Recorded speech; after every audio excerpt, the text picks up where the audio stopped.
Hello everybody, welcome to my peaceful guitar practice.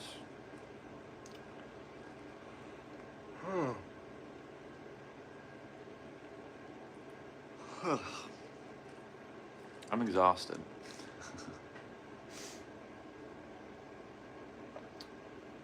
But today we're gonna work on Somewhere Over the Rainbow. Hey Holly, how you doing? I am tired. My brain feels like it's sleeping. But I'm doing pretty well. Hopefully you're doing well.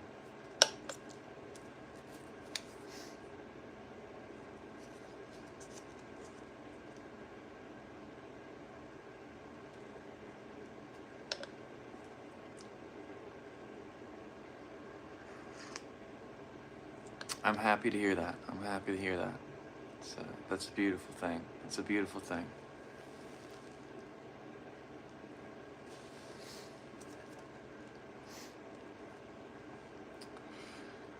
Today, my tea says,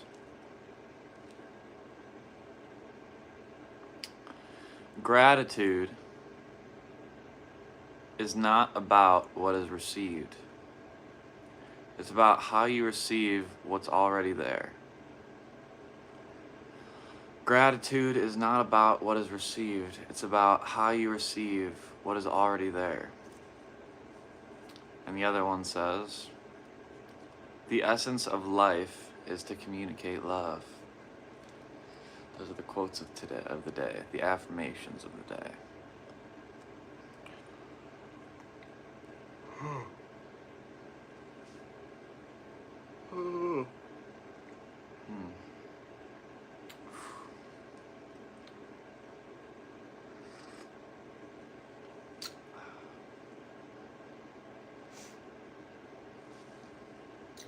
Let's see here.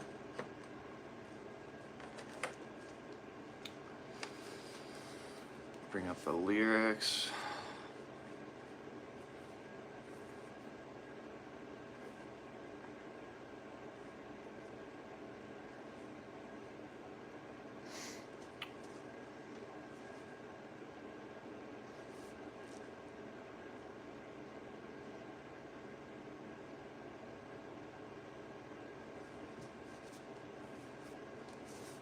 Well, maybe I should warm up.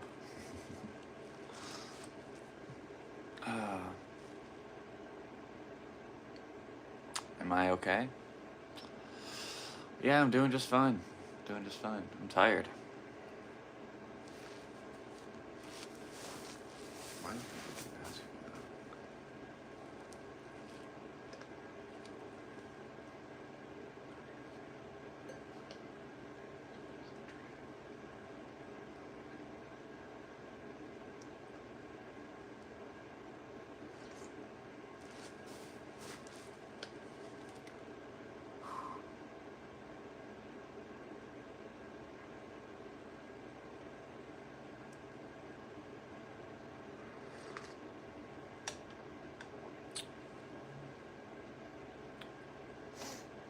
Oh?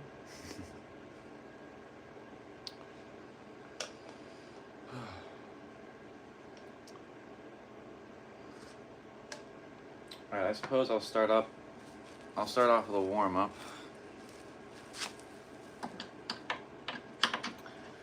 I'll do the E major scale. And then I'll start doing Somewhere Over the Rainbow. So sorry, but you have to go. That's alright, Holly. Have a beautiful day. Have a beautiful day.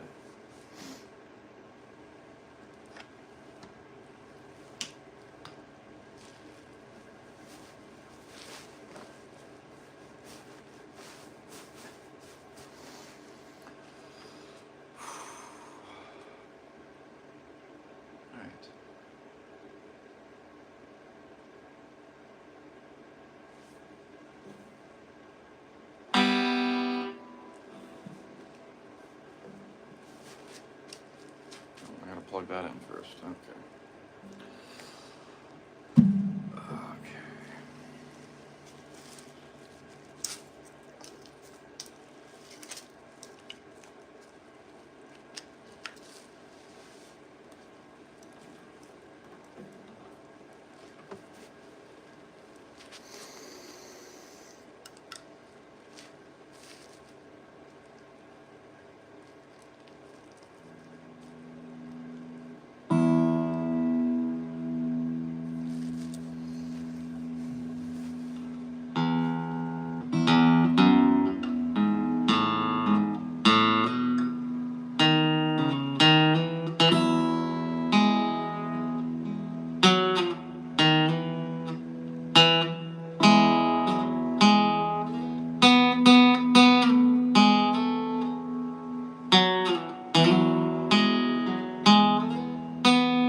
Okay. Well, that was the E major scale. Thanks for the heart puff. And hello there, person whose names are a bunch of emojis. Emoji name. Hopefully you're having a good day, everybody. A beautiful day. Hopefully Motrin's having a good day. Why am I in a shared live now? What just happened? Hi, how are you, man? How do I end this? How did I even get in here?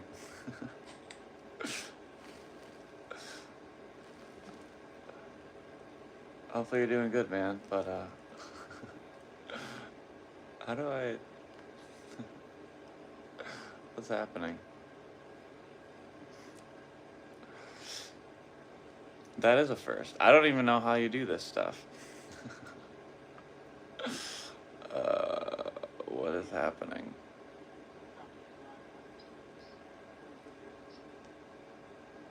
I can't even hear you, brother.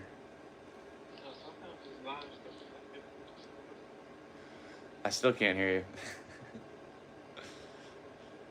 Do you know how to end the duel?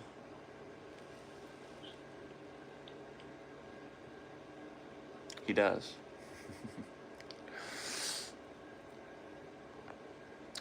Let's see here. He says, "You're live all day. What's your reason?" What do you mean, what's my reason? My reason is I'm learning guitar and becoming a guitarist, and I'm sharing it with people. That's my reason. Because people find what I do peaceful, and they find enjoyment out of it, so I share it. Hey, baby blue. Hopefully you're having a good morning. Yay, it's over. I don't even know how that happened. I don't even know how that works, but whatever.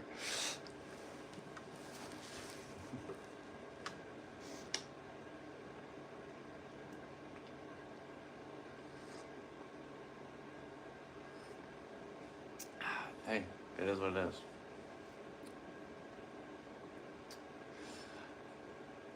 Hey, Patrick. Hopefully you're having a beautiful morning, my friend. Hopefully you're having a beautiful morning.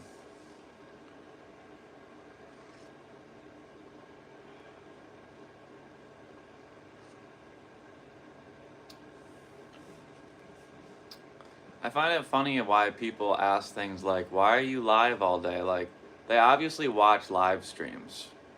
They see plenty of live streams where there's hundreds or thousands of people watching. Do they not wonder how those people got hundreds or thousands of people watching them? Do they not stop to think that maybe that person also live streamed all day and all night and worked really hard to get people to view them? It's like, what do you mean? Is there a point? Of course there's a point. How do you think people watch you? You don't just turn on a live stream and people watch you. It's kind of funny.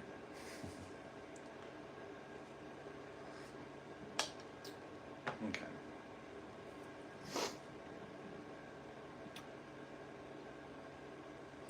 All right, the next scale we'll do real quick.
Is this the right scale?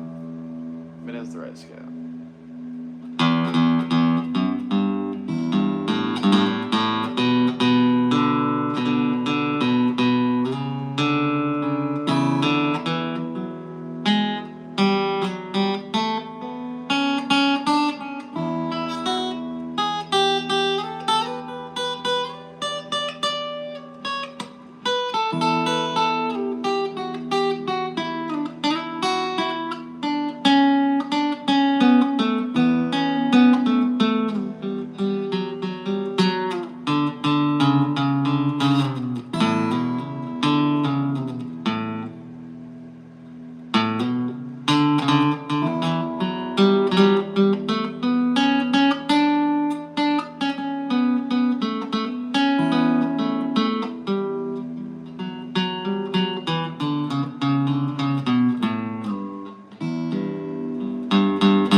I stopped that. Okay. That was Dorian. Let's do...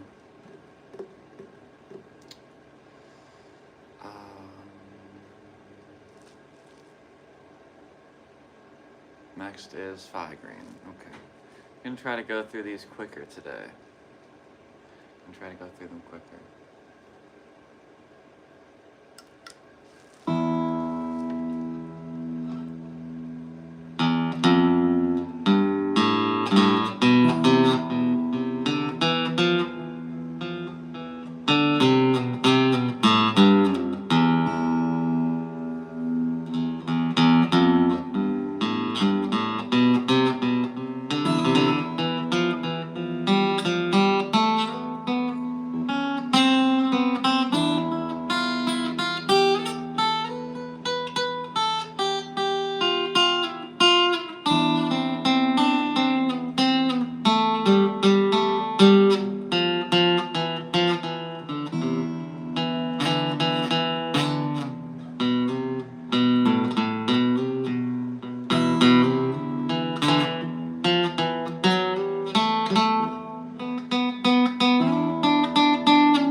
Hello there, Teddy.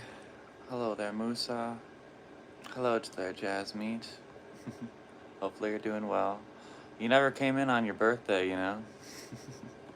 You told me to remember your birthday, and then you never even came in on your birthday. But happy belated birthday. But good morning, Jazz Meat.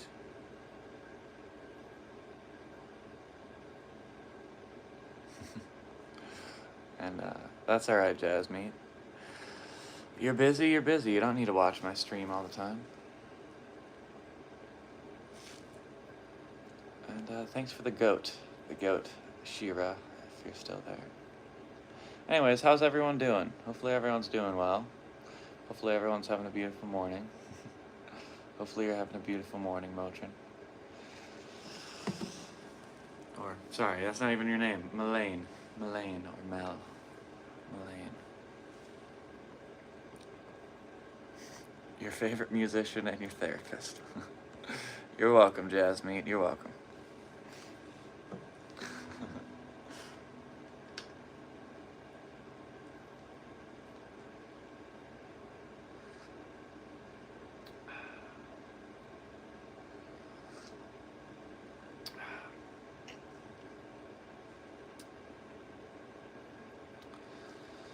Today feels like a day that my brain doesn't want to intake anything. It's okay. It's a good day. I'm glad you're good. I am good. I'm doing pretty well. I'm glad you're having a good day. What was I saying? Oh yeah. Feels like my brain doesn't want to intake information today. It's like, it's not a sponge today. Oh, it's alright, Jasmine. I appreciate you. I appreciate you like always.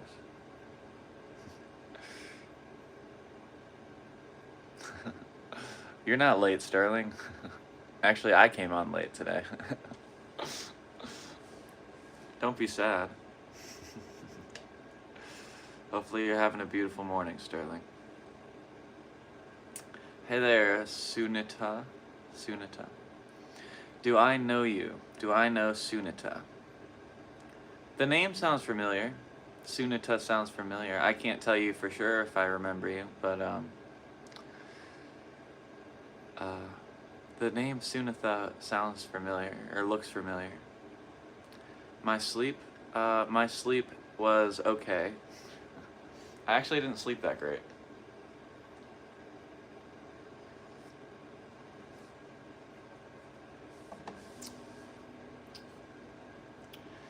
I closed my eyes and I fell asleep, but I don't feel like I got much rest.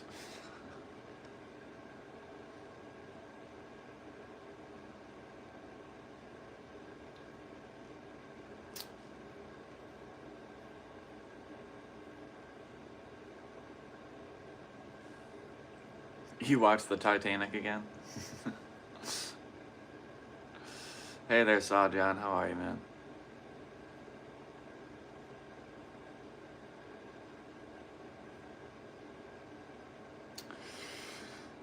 You're sad because Jack Dawson died in the movie Titanic I just watched. That's funny.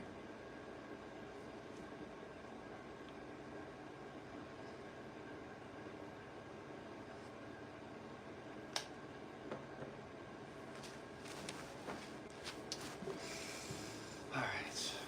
What's next? Mixolydian.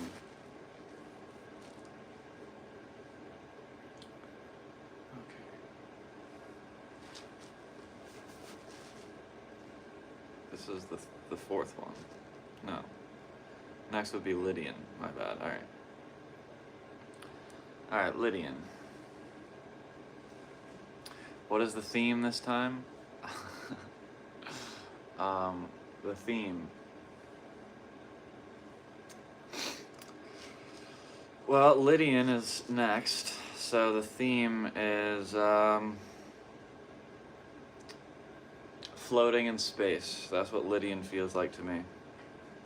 Going on a space adventure.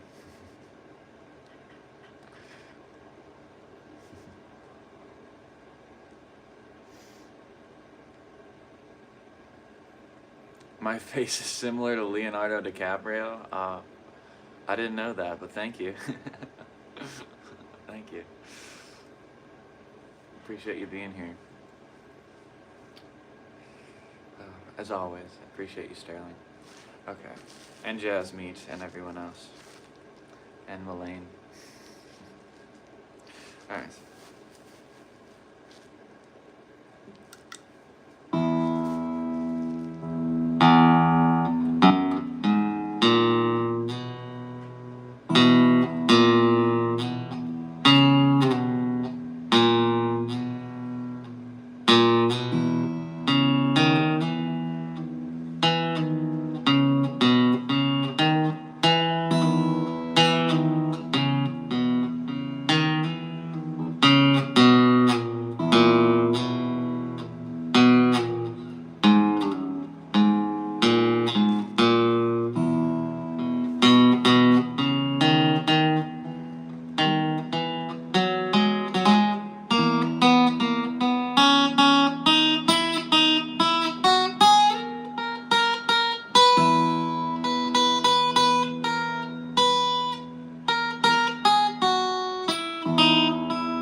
Thanks for the follow, man. If you're still there. You might not be, but thanks for the follow.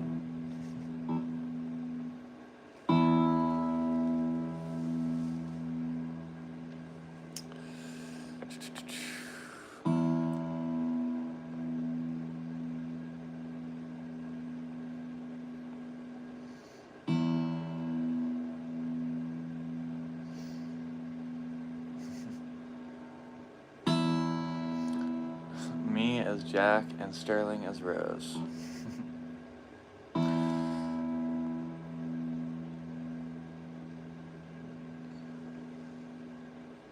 It's a good movie. Really good movie, that movie.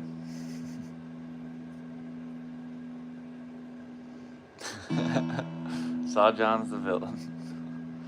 Hello there, Miriam. Hopefully you're having a beautiful day. Can I play Die with a Smile? Not right now, I'm sorry. I don't know that song. No sun.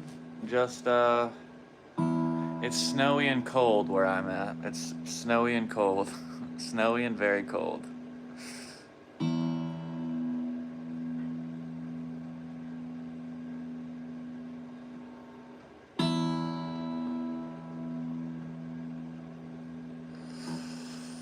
Please Be Rude.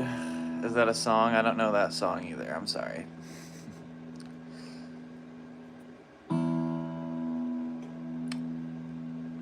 Am I interested in singing while playing the guitar? Of course. I have to work on my voice more, though. Can I play Country Roads? I don't know that song either. I'm sorry. Country roads, take me home, take me home. What a Wonderful World. Actually, it's not What a Wonderful World that I'm playing. It's Kamakawiwe Ole's mashup of Somewhere Over the Rainbow and What a Wonderful World. He mashed the two songs together, and he did a great job too. It's a beautiful song. The censored scene in Titanic.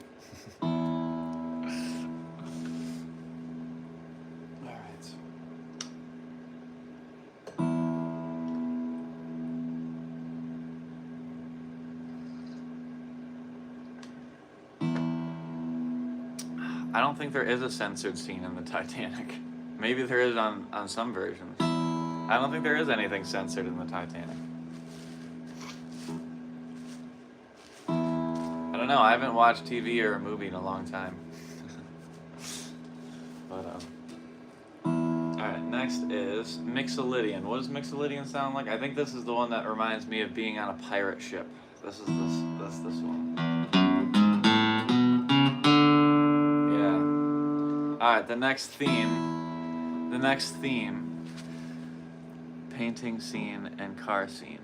But in the originals, they weren't censored, I don't think, were they? They never censored them. They just showed what was happening.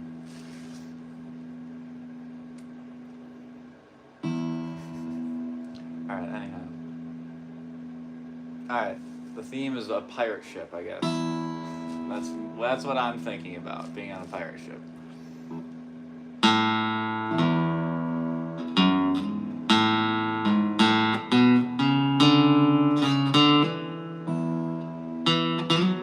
Wait, no, that's not. No, that's Dorian that reminds me of a pirate ship. What does this remind me of?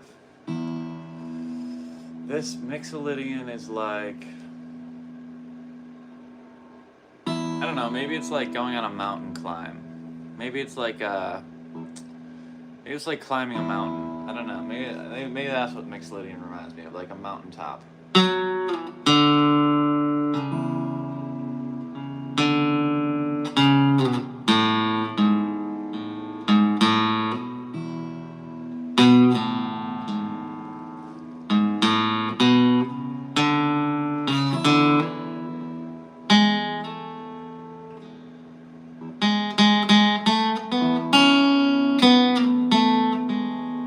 Like a misty mountaintop.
Good morning, Dawn.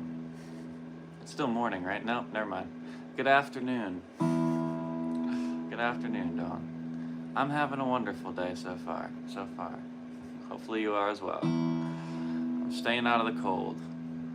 Can't wait for the snow to melt. But the snow's a beautiful thing. The snow's a beautiful thing.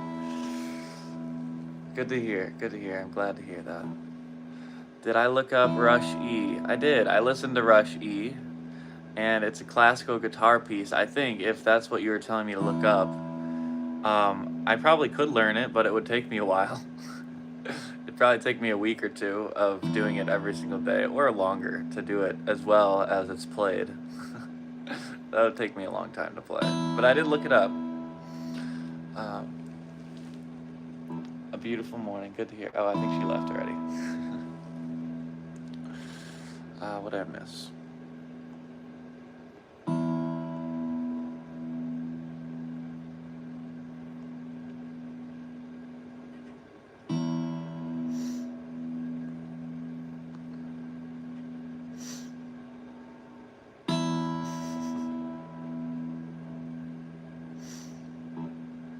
What a wonderful world.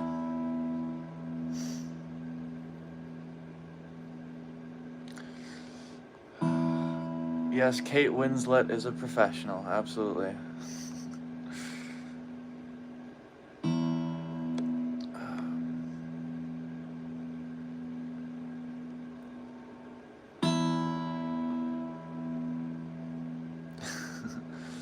You just love the painting scene and the car scene. I love the whole movie. The whole movie is a great movie. It's a great movie.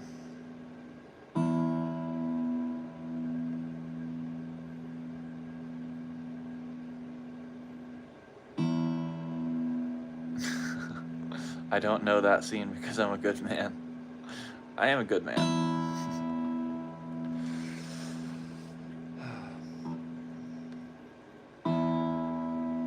That's why, yeah, like a wet forest that's been drenched by rain, yeah. That's what I was thinking of, a mountaintop, a misty mountaintop. Although I usually think of that when I play music. I always think of nature when I'm playing music. Nature or love for nature or like love. I don't know, one of the two. One of those things.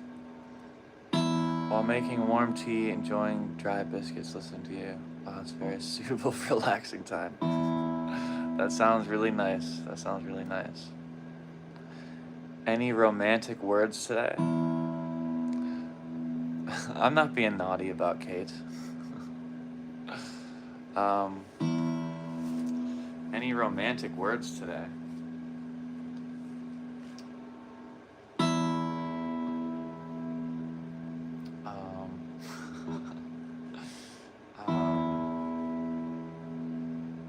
Not off the top of my head.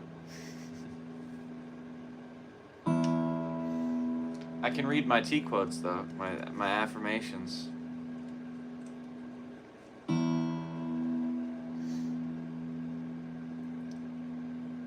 I read them earlier, but I'll read them again. Let's turn down the drone. Gratitude is not what is received. It's about how you receive what's already there. And the essence of life is to communicate love. The essence of life is to communicate love. That's romantic, right? The essence of life is to communicate love. It can be romantic, but not all love is romantic. Not all love is romantic. But the essence of life is to communicate love.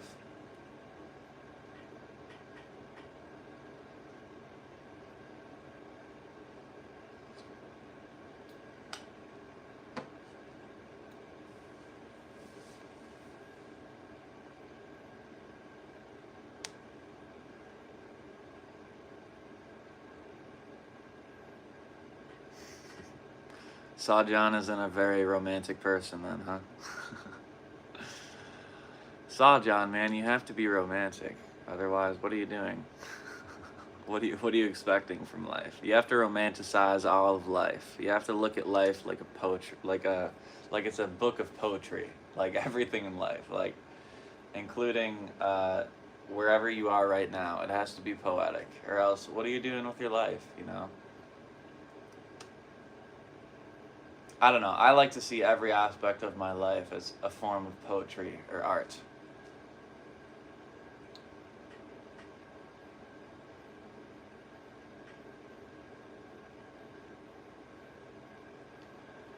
Because maybe I didn't choose this exact situation that I'm sitting in, but God chose it for me. The universe placed me in this situation, and there's got to be some poetic reason for it.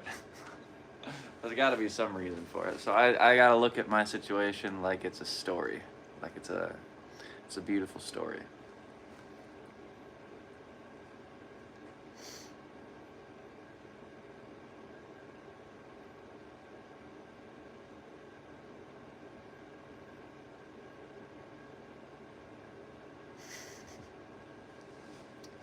You're just a bad boy, huh?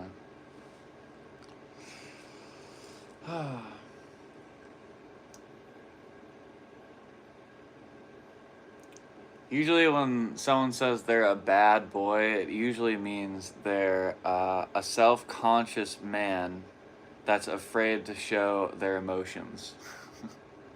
That's usually what it means. It's usually a man that's afraid of being perceived as soft, or maybe afraid of being perceived as gay, or something like that. That's usually what a bad boy is.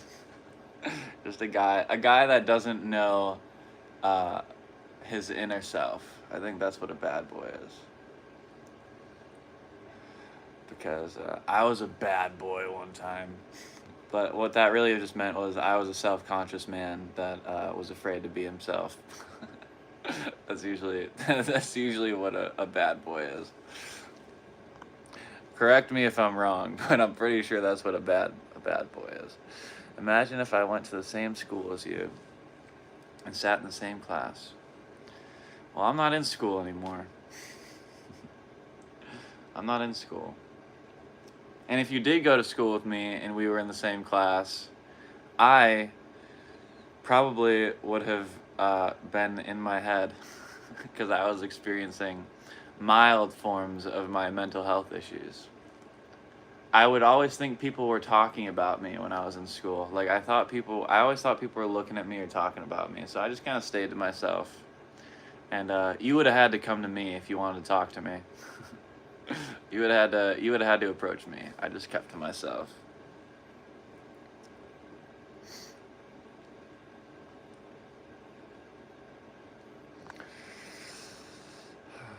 That's true. You shouldn't think about good and bad. You should just think about being yourself. You should just think about being yourself. Good and bad is a label that we place on things. Hey there, Christian. How are you, man? But, yeah, good and bad, that's just labels we place on things. There's only how you are.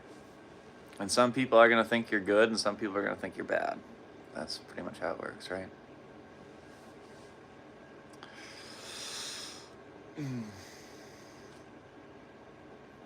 Yeah, I like Billie Eilish. I like her songs. Her music's really good.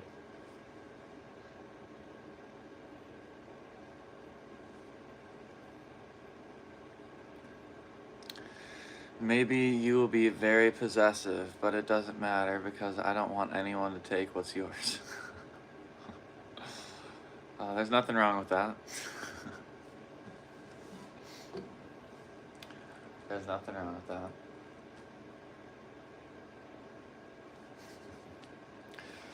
If you're hinting at me, then I'm flattered.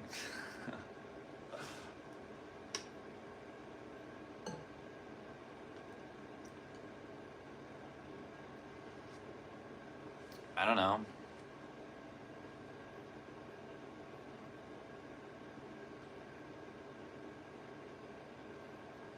I don't know. If someone's in a relationship, wouldn't you want each other to be possessive of each other to some extent? Like, isn't that supposed to be how it is? Like, if you're not, then it's like, why are you even together?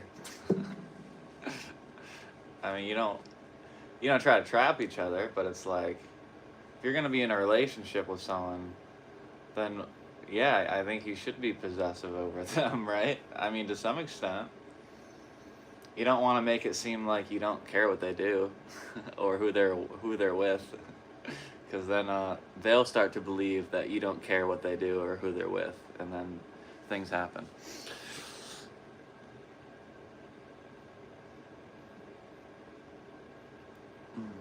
What am I thinking about?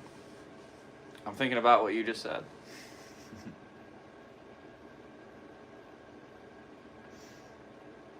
You said, if you're in love, you don't want to change your love for him. Why would you want to do that? You shouldn't change. You shouldn't change. Unless you want to change. And people change. That's the thing. That's another thing about relationships is people change. When you're in a relationship with someone, you're not, I think something I've learned is, if you enter a relationship, you're not in a relationship with one person. You're in a relationship with that person and every other version of that person that they'll ever be. Because nobody is just the same person always. I mean, maybe you'll hold the same essence. But I don't know. I think if you're in a relationship with someone, you're in a relationship with the rest of what they'll ever be. Which means, in a year from now, they're going to be a different person. In 2 years from now, they're going to be a different person. In 5 years, in 10 years, in 20, every time passes, you're a different person.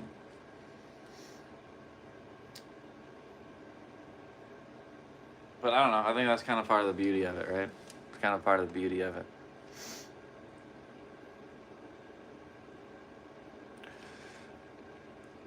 You're a very negative person. Why are you a negative person, John? Don't be a negative person. I can feel negative a lot sometimes, but nothing's gonna change my love for you. You don't want to know how much.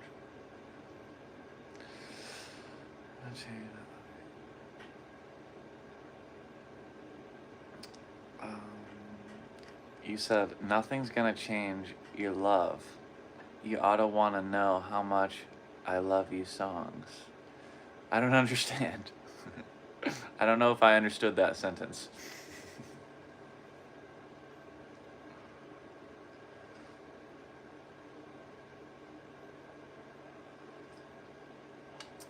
I'm going to pretend that I understood what you said. You said nothing's going to change. Oh, it's a song. It's a song. You usually put little quarter notes next to it when it's a song lyric. Usually you'll put quarter notes next to it.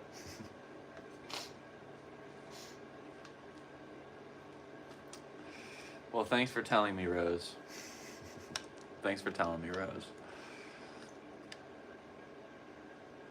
You don't want peace, you want problem. Why do you want problems?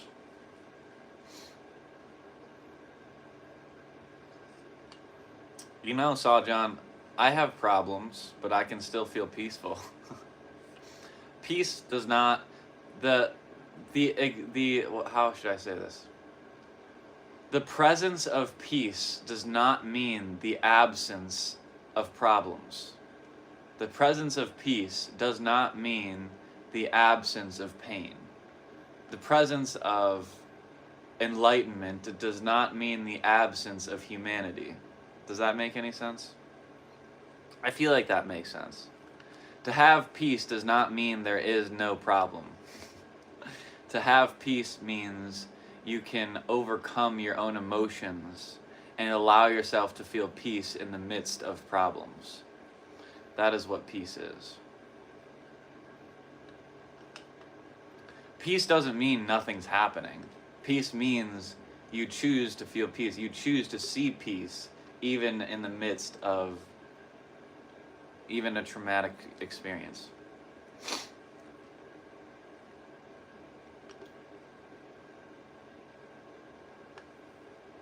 I don't know, that's how I understand it. That's how I understand it.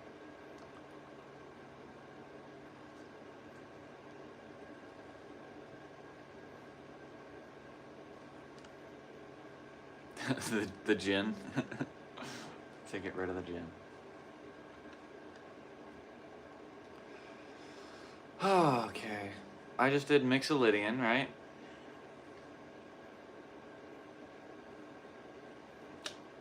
run minor. Let's see. I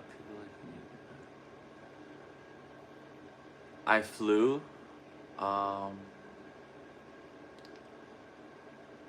What does that mean? You flew, Brandon. Oh no. What does that mean? You flew. What does that mean?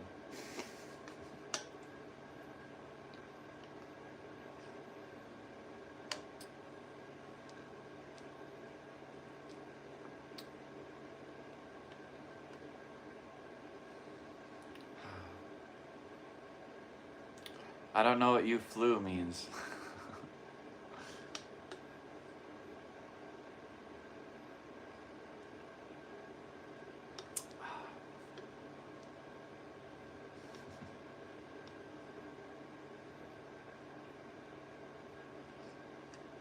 Okay.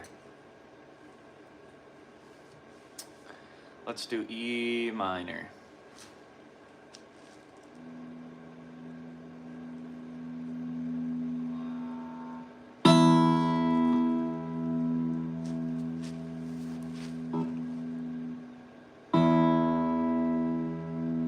Oh. I might have a little bit of a cold. We'll do E minor. We'll do E minor. I do have a little bit of a sniffle, don't I?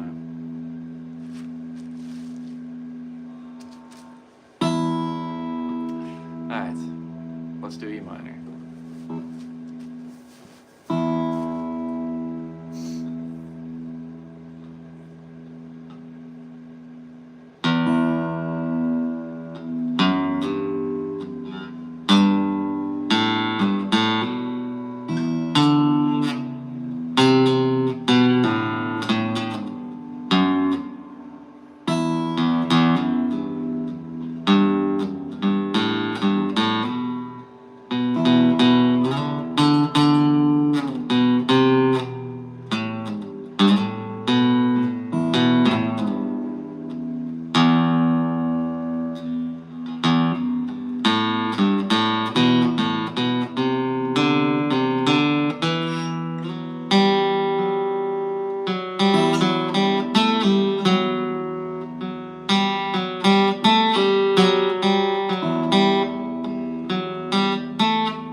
Oops, I just cleared it.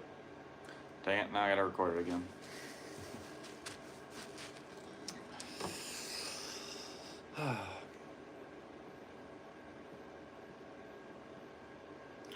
Have a good day at the gym, Sterling. Or I just said Sterling. Have a good day at the gym, Sawjon.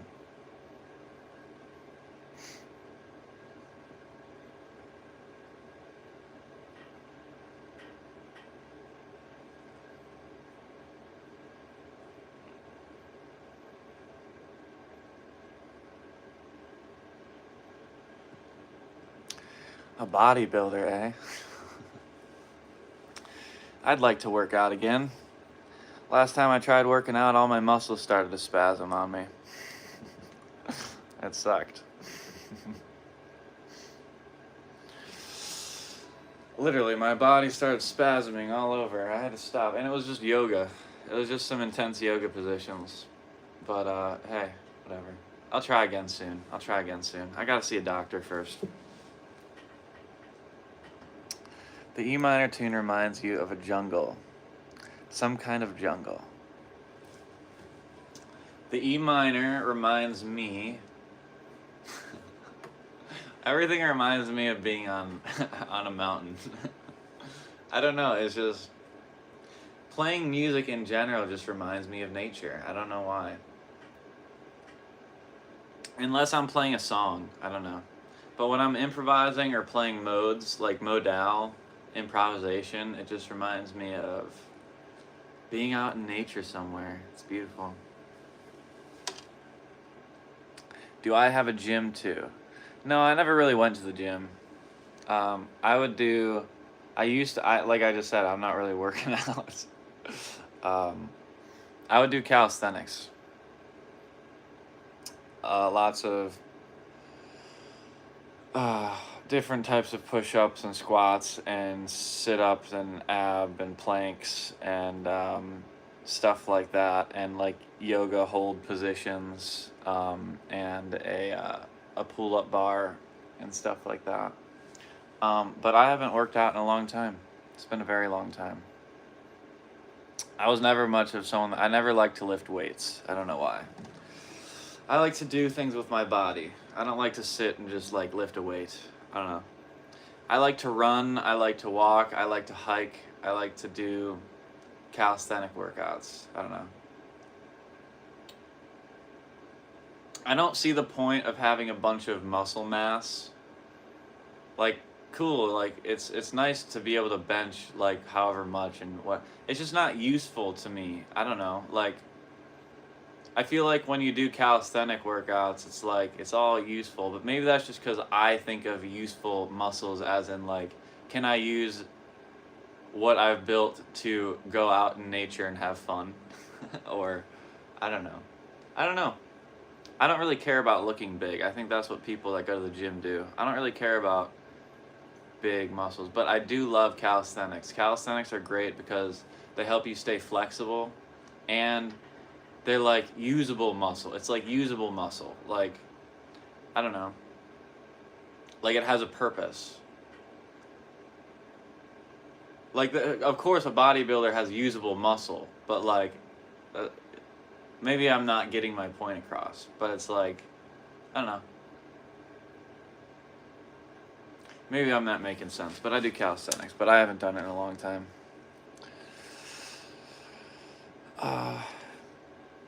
If you try a little exercise, it will be very good for your health. Well, I did exercise. I was doing yoga, and I was exercising, and it, like I just said, my muscles started spasming. Can you play Vienna by Billy Joel? I never learned it. I just started learning songs this week. Up until this week, I haven't learned any songs. Do I play basketball? No, I'm terrible at basketball. I'm probably terrible at basketball because I don't like it, but, you know. Right now, I'm weak.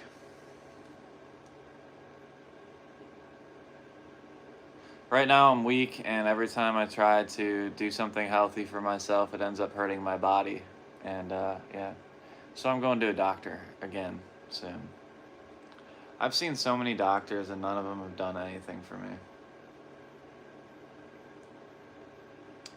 You know what doctors do to me? They gaslight me.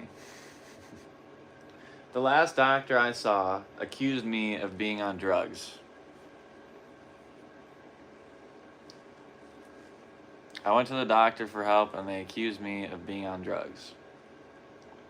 They looked at me, they looked at how skinny I am, they looked at my eyes, and they literally accused me of being on drugs, like heroin or something.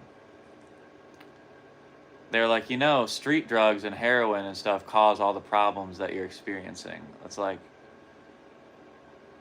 I'm still upset about it. I'm still pissed. They friggin' gaslighted me. I can't believe it. Fucking jackasses. That's why I kind of hate doctors. I kind of hate doctors a little bit. Nowadays, most men use injections to enlarge their muscles unnaturally. I don't know. I'm not in that crowd of people, so I don't know. I won't be putting anything unnatural in my body anymore.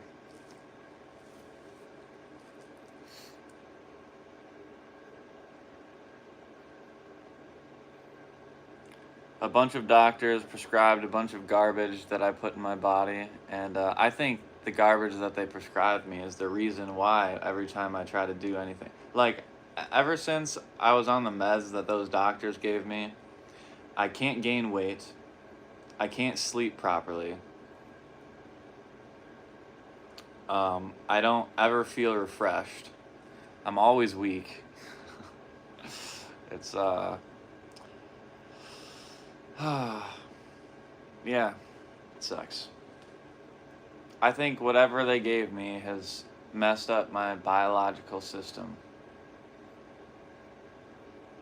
and drained me of my energy. I truly believe that. Because why else would I feel like this every single day? I mean, I look exhausted. I definitely look as exhausted as I feel. What'd you say? You just need to gain weight. I can't gain weight. I can't. Do I suffer from insomnia? I've never been told that I have insomnia. But I don't know what happens is I just don't sleep. I just don't sleep well. I will sleep.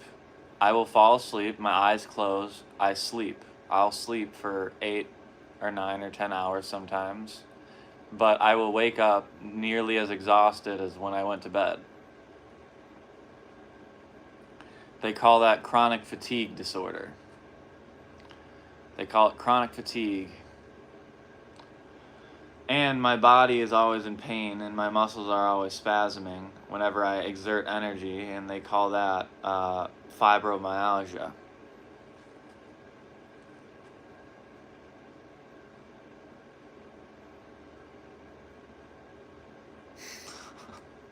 If you become my wife, you'll make sure I gain weight.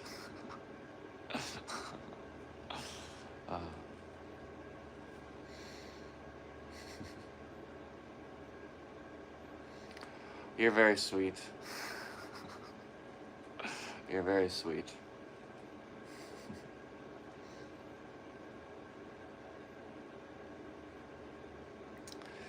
But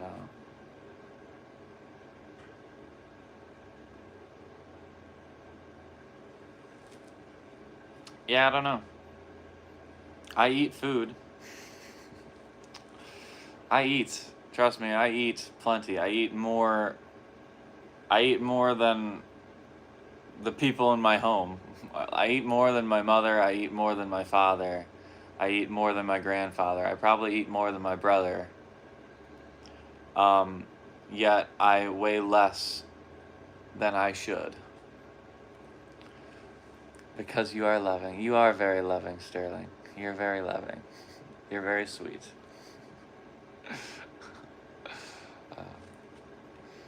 I enjoy your company. I enjoy your company very much.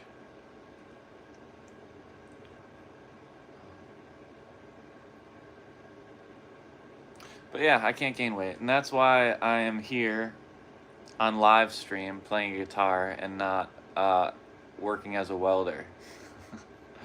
Because I can't sleep well, I can't eat, I can't gain weight, and I'm really weak.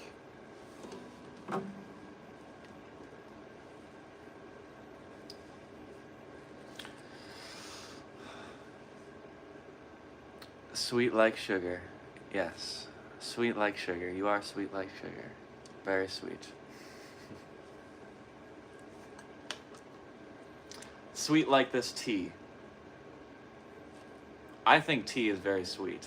I love tea. Tea tastes great. It tastes like the earth with honey. Like the earth with honey in it. It's very sweet.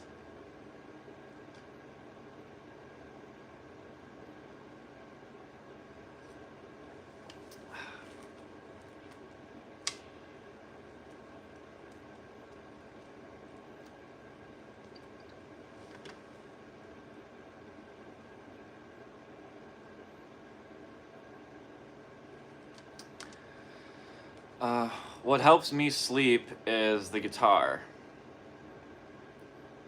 Cause like I can't, so like the way I sleep, right? So for years I was able to sleep because I was a welder, and I would spend all of my energy Black Pearl Jam. I'm not doing requests, I'm sorry. I haven't learned any songs really. Well, I don't like learning songs the way it was originally played. Most covers that you see are terrible. So I don't want to learn somebody else's cover. I will play it when I make my own cover of Black Pearl Jam. But most people's cover and guitar tabs are terrible.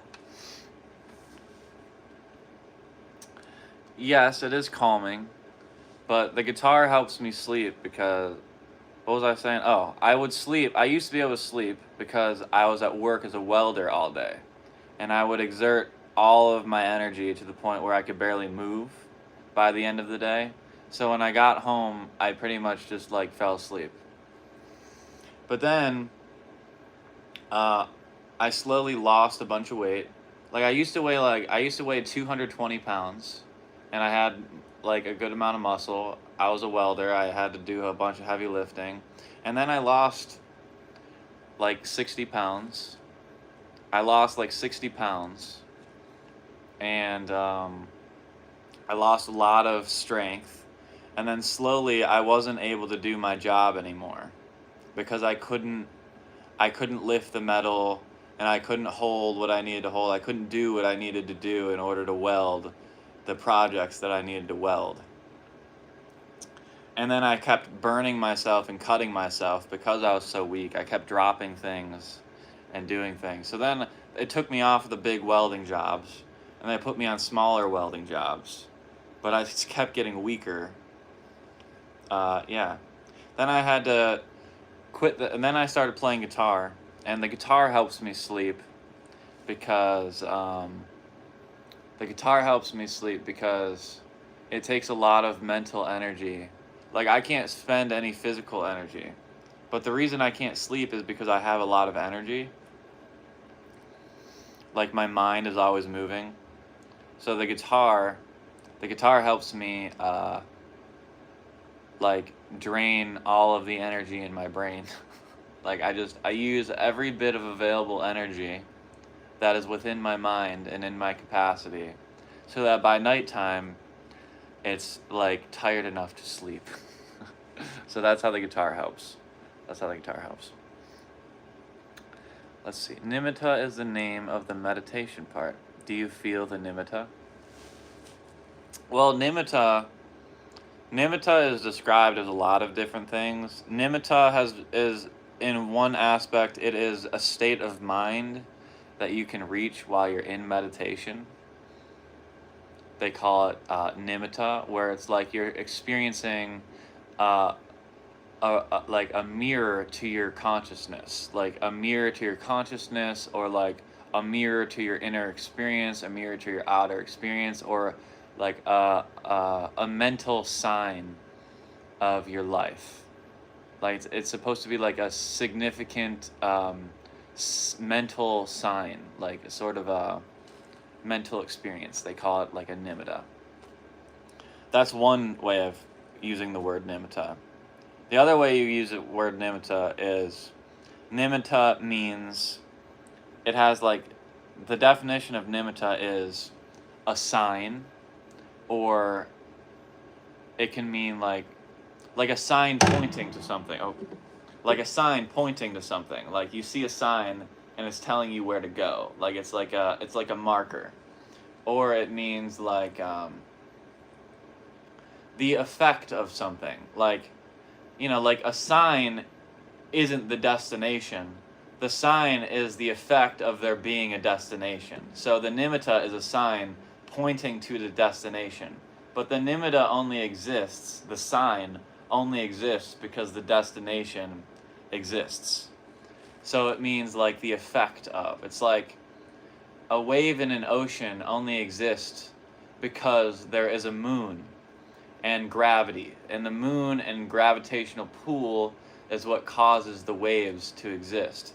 So the waves are a nimitta to the existence of the moon and gravity, right? Like the waves are not what is, right? The waves are the effect of gravity and the moon. So the waves are like a nimitta of that. And then the other thing that it can be is a vessel. Like a nimitta can be a vessel, or like an instrument. Like this instrument, like this guitar. This guitar is just a guitar, right? And the music is a nimitta. The music is a nimitta to my vessel playing the guitar. Like the guitar makes sound, but the guitar does not make sound without me, right? And then I am also a nimitta because I am a vessel, a human. I'm like a skin suit, and I don't move or do any. It's like I'm an instrument, and I don't do anything unless the universe gives me energy to move my body. So it's like everything I do is also. Anyhow, that's why I call myself Brandon Nimitta.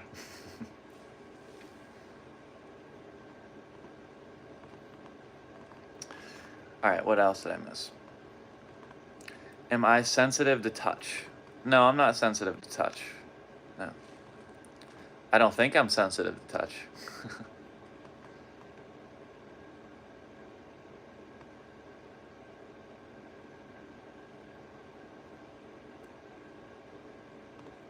Nimitta is very interesting. Nimitta is very interesting.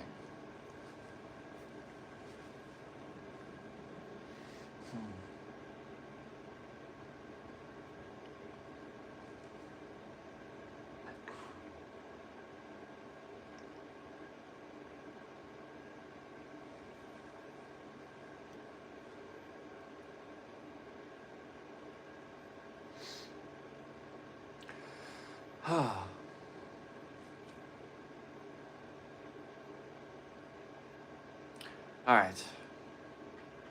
I have to do Locrian still, but... What's wrong? Am I okay? Yeah, I'm doing fine. I'm just thinking. I'm thinking of what to do next. Thinking of what to do next.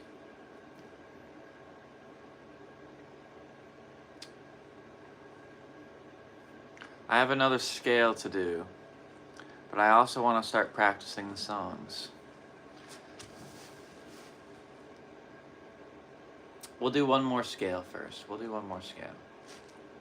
How you guys doing? How you doing, Sterling? How's your morning going? It's been about an hour now, I think, since you came in. Maybe an hour. But how are you doing, Sterling? Let's record another thing, because I accidentally deleted it.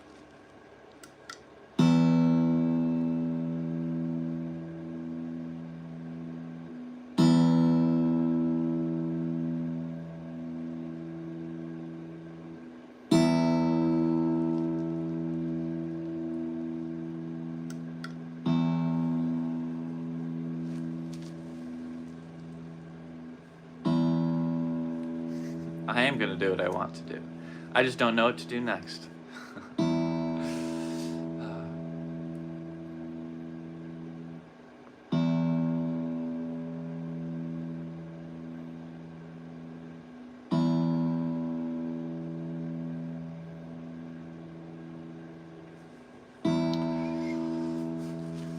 Hey there, GNC.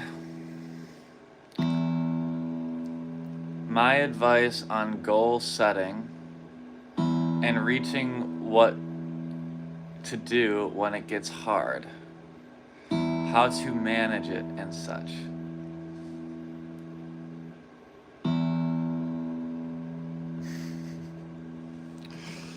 Let's see.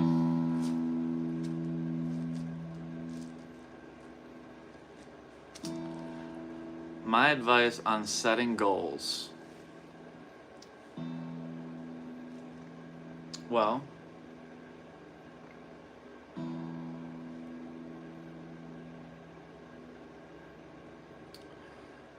I'll use my goal of wanting to be a musician. Let's just say that.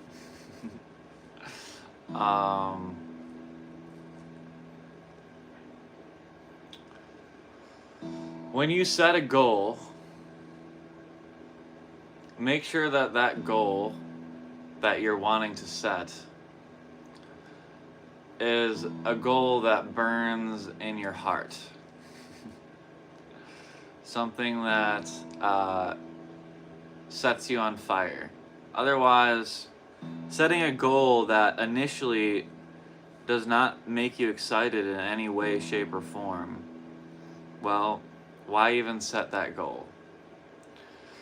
But step one, make sure your goal sets you on fire. Make sure it lights you up. And number two is make steps. Make steps towards your goal. Like, and always think about your goal. Always think about your goal. Even when it's hard, it's like today, I'm exhausted, and I'm finding it really, really hard to keep practicing this guitar. And I find it hard to practice my guitar a lot, right? But you can practice your guitar in a lot of different ways, right? Like, you can either do intense practice, where you're really structuring it and you're really, like, you're learning a song, you're doing something specific. But sometimes your brain and your capacity won't allow you to work on your goal to the extent that you would like to. But that doesn't mean you shouldn't work on your goal. It's like, instead of going full go on whatever you're trying to work towards, like, if you can't do a full in-depth practice, just sit with your goal. Like my goal is, like I said, being a musician. Okay, maybe I can't practice a song or a specific thing that I want to right now because I'm tired and I'm not feeling motivated. But I can sit with my guitar, you know? I can sit with my guitar. I can touch the guitar. I can still run a scale. I cannot be musical at all. I can still explore. You know, I can, even if I'm doing it mindlessly, my mind is still intaking information, right? Like, you don't need to be, you know, I don't need to practice my Somewhere Over the Rainbow to be making progress.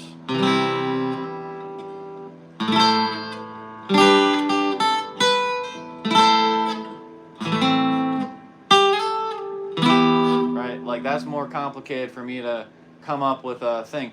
But me running scales is a part of the same thing. Like, me running scales helps me make the songs that I want to make. Me sitting with the guitar, learning the keys, transposing.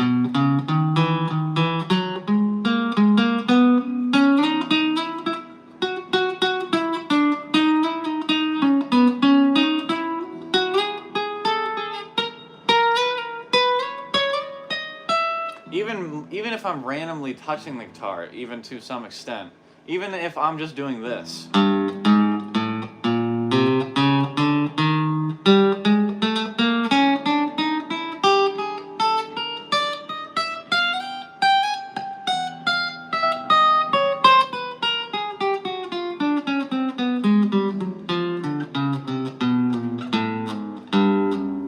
Like, that's still better than not doing anything.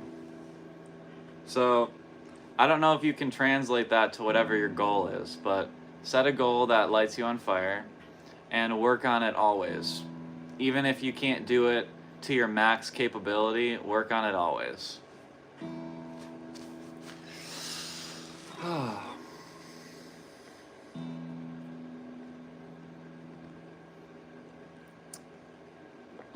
You said a lot while I was talking.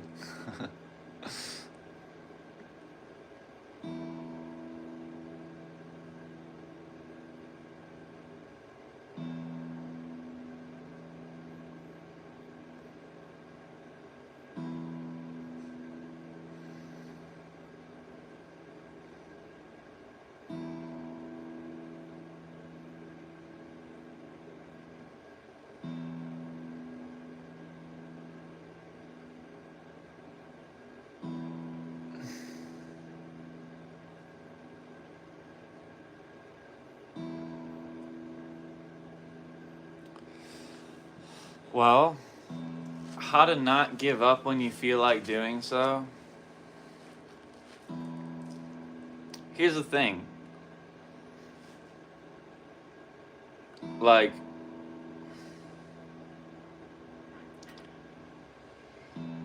giving up does, I mean, you have to ask yourself what giving up does for you, you know? Like, the longer I sit with the guitar, the more I see how endless it is for me to learn the guitar. And sometimes that makes me want to feel like giving up, but like, what do I get when I give up? Nothing. I get nothing by giving up. Not a single thing. But what do I get by persevering? I get confidence, I get better, I get skill, I get awareness, I build presence, I build a spiritual depth. I just ask myself, like, okay, you want to give up, but why do you want to give up? Do you want to give up because it's hard or because it's not possible? And if it's because it's hard and you don't, if it's because it's hard, then, you know, that's no reason to give up. If it's because you feel it's impossible, then maybe that's not your path, right? Like, if you give up because you feel like it's impossible, then maybe it just wasn't your path in life. Because whatever your path is in life, it's not going to feel impossible to you. You will persevere and you will make it happen. Whatever your goal is, that's the fire in you that I was talking about. Like, if there's a will, there's a way, right? And if you do give up, that just means that your will was not attuned to the goal that you were after. Maybe there's another goal that is more attuned to you and your state of being. Because I think everyone has a goal. I think everyone's got a goal that they can reach and they can put the patience and time and effort into. But I think what it all comes down to is patience and devotion, consistency. Just always staying consistent even if you don't feel like being consistent. But, you know.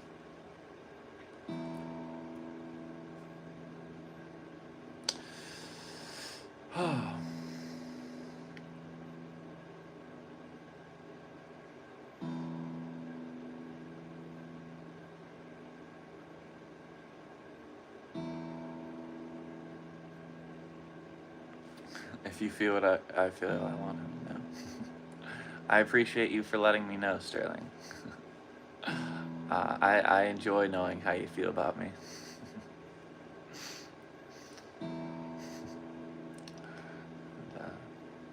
Like I said, I enjoy your company here.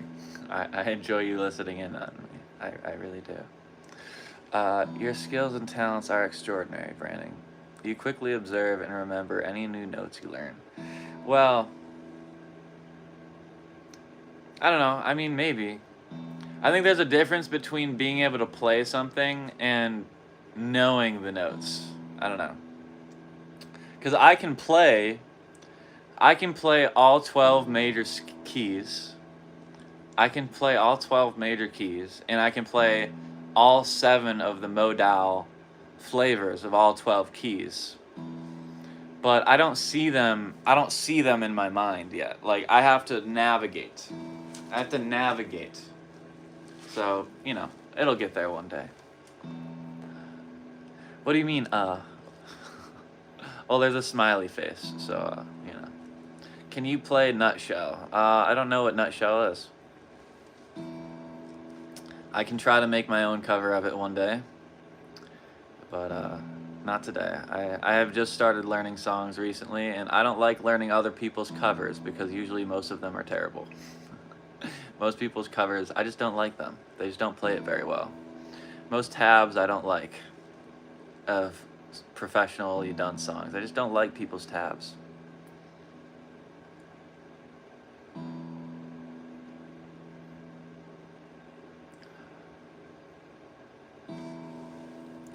You said, nah. What's happened? What do you mean, what's happened? I don't know what you mean, what's happened.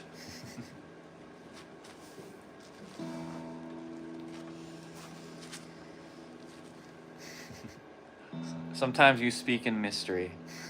You speak in mysterious terms, Sterling. Let's see here. A little easier because you have it accessible and can just do it if you find what you want to do with it. But if it's struggling to get opportunities to gain more experience, I'd agree maybe it's not. Well, you say struggling to find a path to gain opportunities to more experience. But in all of the time I have had now playing this guitar and learning the guitar, I haven't had a single opportunity, and I haven't had a single person teach me anything useful. There hasn't been a single guitarist that's taught me anything useful that I didn't already know to some extent. And I haven't had any opportunities for someone to help me grow in any way, shape, or form. So I don't think reaching a goal depends on you getting opportunities to reach that goal. It's all about you creating your own opportunity, which is what I'm trying to do. I'm trying to create my own opportunity by building my own knowledge and building my own skill sets that nobody else can teach me because nobody's teaching me anything. No one's teaching me a thing. But I have a goal, and I have the spirit to reach it. So, yeah. Use whatever you have available. There's the internet, there's ChatGPT, there's your own inner knowledge, As my mother said, when you feel nervous and embarrassed, just pretend nothing happened. Well, don't feel nervous and embarrassed. Well, actually, that's kind of cute. That's kind of cute. Anyhow. P.S. What's your general New Year's resolution bucket list items? My New Year's resolution is to... My goal on the guitar is to make my own... is to be able to play whatever I'd like to. I want to be able to take a song and play my own version of it, and I want to be able to play it for people. I want to go busking, I want to play in nature, I want to play peaceful ambient soundscapes, I want to play my own covers, and I want to start making some sort of money as a musician. Maybe I won't make a full living, because, well, that takes a lot of work, but I'd like to at least start making something from being a musician in some way, shape, or form, and then I'll probably have to get a part-time job. I don't know what that's going to be yet, but I'd like to find a part-time job that supports my health, that doesn't steal my energy, and I'd like to start making money from music in one way, shape, form, or another. But my main resolution is to, just get better at guitar and start going down the path of being a musician, which is slow, but Well, you do have to be careful with ChatGPT because ChatGPT is also not the smartest thing in the world. uh, like most of the things I ask ChatGPT about guitar end up being wrong in one form or another, and then I'll figure it out myself later. But it helps. It still helps. It still helps.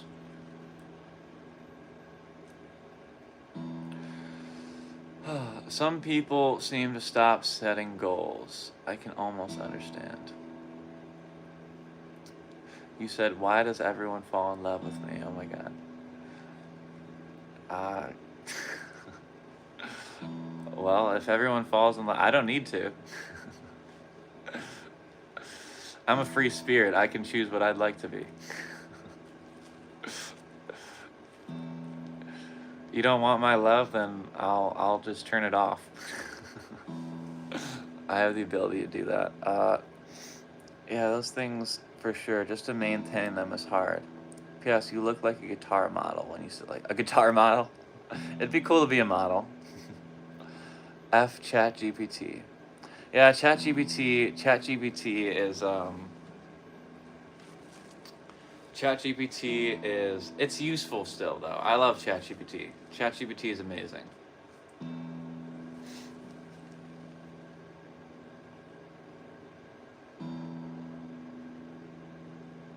Oh, you were talking about GNC. Oh, I'm sorry.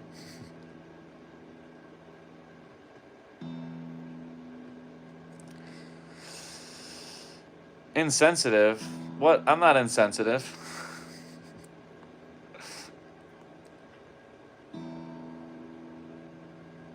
How's that insensitive?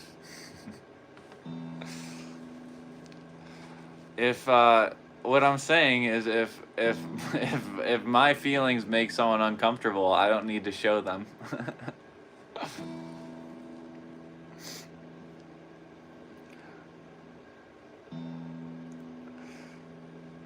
What do you mean insensitive?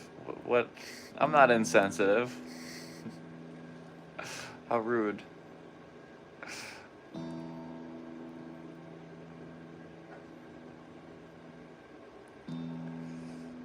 I am sensitive.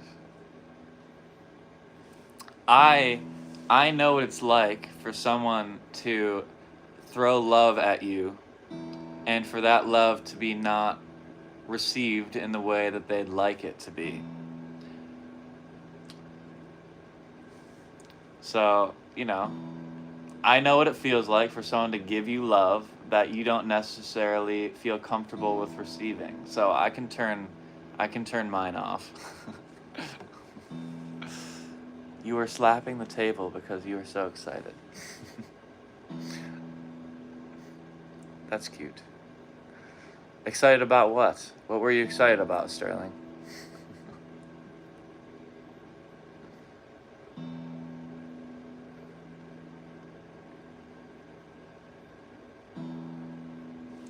Well, no, I shouldn't say I think other people's covers are terrible. I should say I don't like playing other people's covers because they don't reflect how I hear the song.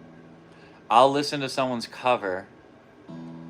I'll listen to someone's cover song. I'll see someone's tab, and it's beautiful. I like it because they made it. Like for them, for the person that made the cover, I think it's fine. I think it's beautiful. That's their cover.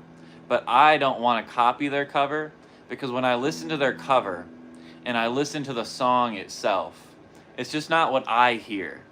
It's not what I hear. It's not what I imagine. Maybe it matches somewhat. I don't want to play someone else's cover because that's their interpretation of a song, not my interpretation of a song.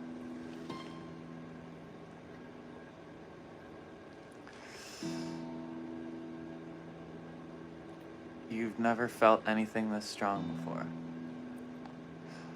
Felt this strong about what? What are you feeling, Sterling? Felt this strong about music? You love my music. You're excited about my music. Is that what you're excited about? Because you're self-taught, have you gotten to perform at all in person? Just wondering, and it sounded sad. It meant anything you haven't. Grow, still got that gift despite struggling. Sure, I perform. I perform on here. I play on here. I perform here. I perform for family and friends. I perform at parties that I go to. I'll play anywhere and everywhere that I go. People usually enjoy me playing. I just, I play,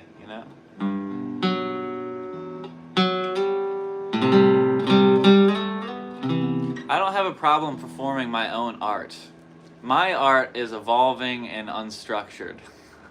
My art is atmospheric. But as far as performing like songs, I haven't done that because I'm still working on songs. But, we're still getting through the songs.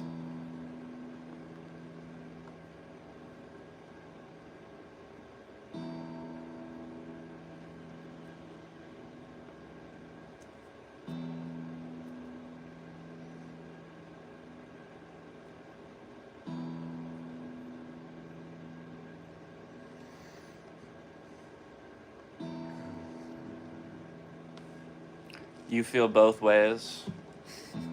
What do you mean you feel both ways? About my music?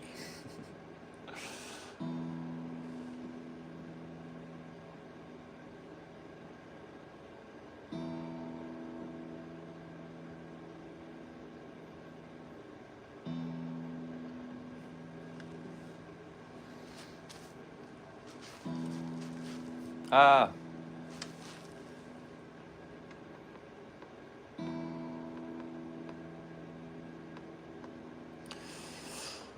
Forget you can teach music and true supporters your health. Do you go to gym or home workouts? I don't do any workouts right now because every time I try, my body ends up getting spasms and yeah. Every time I try to work out, my limbs start to move themselves and spasm on me. So every time I tried, it would hurt my body, and then I'd start shaking and shivering. Like I'd literally my body would start shaking and shivering. So I'm waiting to go to the doctor. IMBI. What's IMBI? I don't know what IMBI is.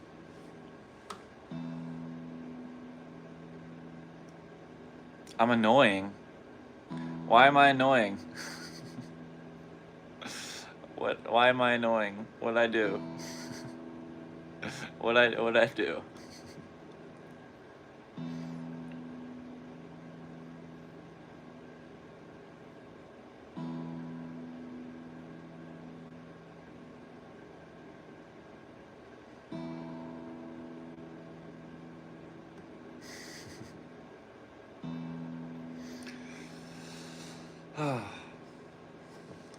I'm here trying to make art, man. Trying to make art and stuff.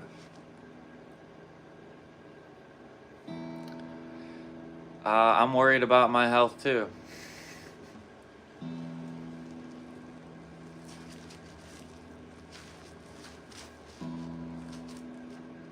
I am very worried about my health. But like I said, every time I go to a doctor, they gaslight me. And I'm not kidding. They freaking gaslight me.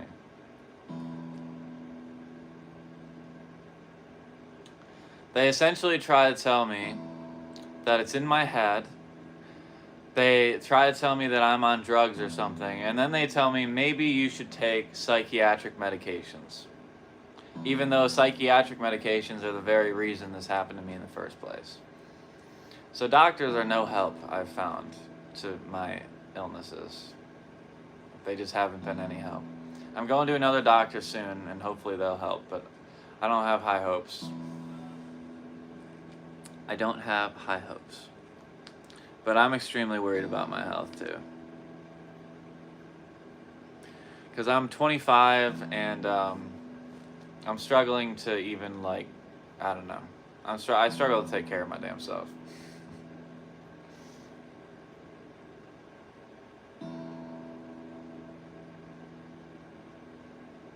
feels like there's something leeching off of my energy. Feels like there's something leeching off of me, stealing everything that is my energy. I don't know. I don't know if that makes sense, but I feel like something is sucking away my life at a very intense speed.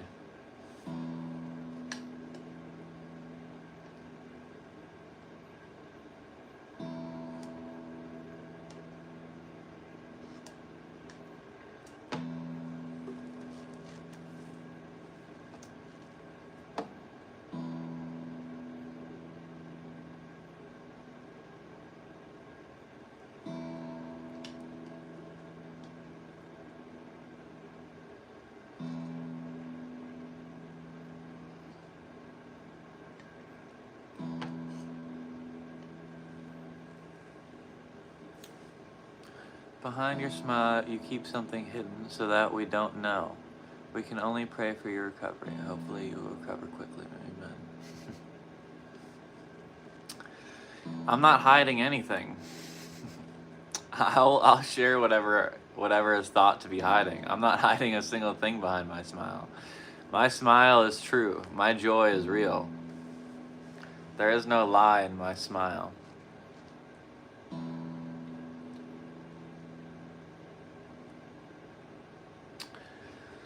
My smile and my joy are real. My love for life is as real as it comes. My gratitude for life is as powerful as anyone's. Yet I still have some deep health issues that I'm very worried about, and I don't know what the rest of my life is going to look like exactly.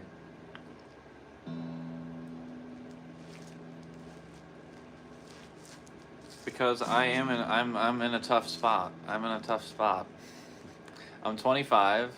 I already went to school. I already tried to figure out what I was going to do for the rest of my life. What I was going to do for the rest of my life, I'm too weak and fragile. My body can't handle. So now I'm 25. I had to move out of the place I was living and get out of a relationship, and now I'm back at my parents' house.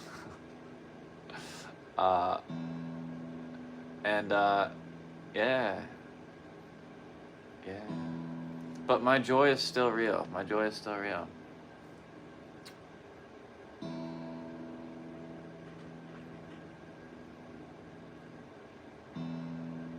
Although that was like 2 years ago now. It's been like 2 years, 25, 24, 23.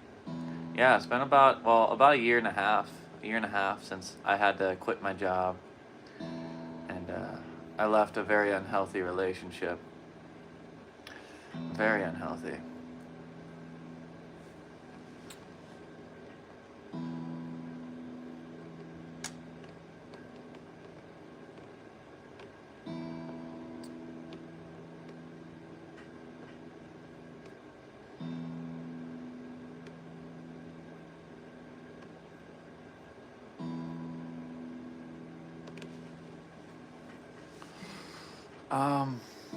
I'm not shy. I think a lot of people mistake my lack of speaking and lack of freely talking and saying random things for being shy.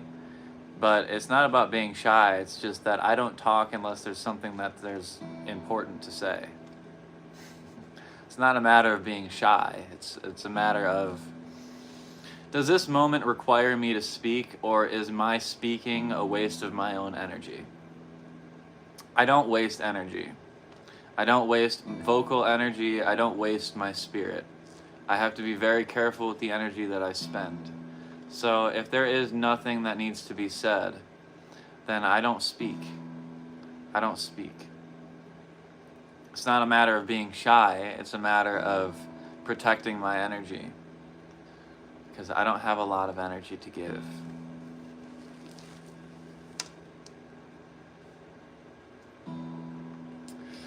I have difficulty speaking because my chest is tight and my throat is, feels like it's closed up because I don't have energy. Talking and singing and speaking takes a lot of energy that I don't have a lot of. My voice is hoarse right now because I've been singing. I've been singing and pushing my voice when I probably shouldn't have.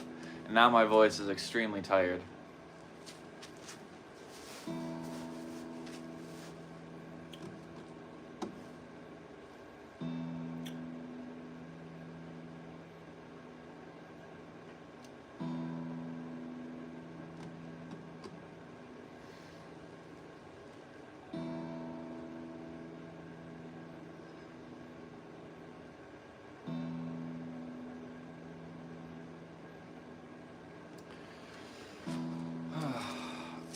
Chronic fatigue.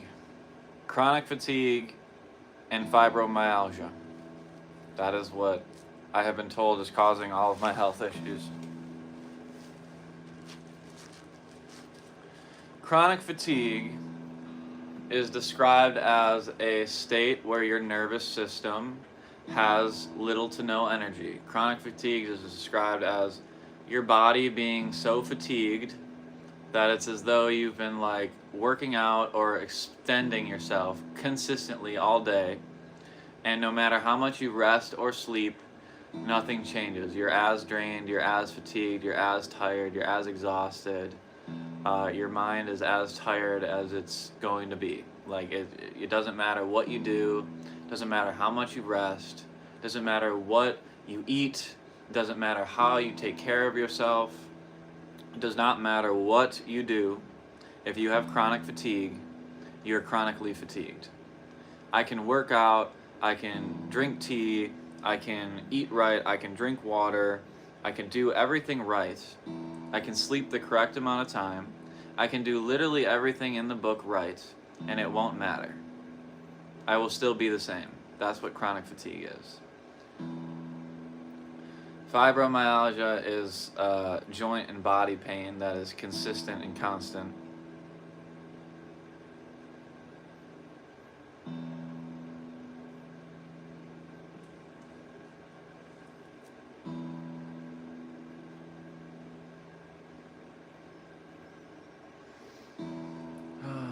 I've been pretty worried about my health too, and some.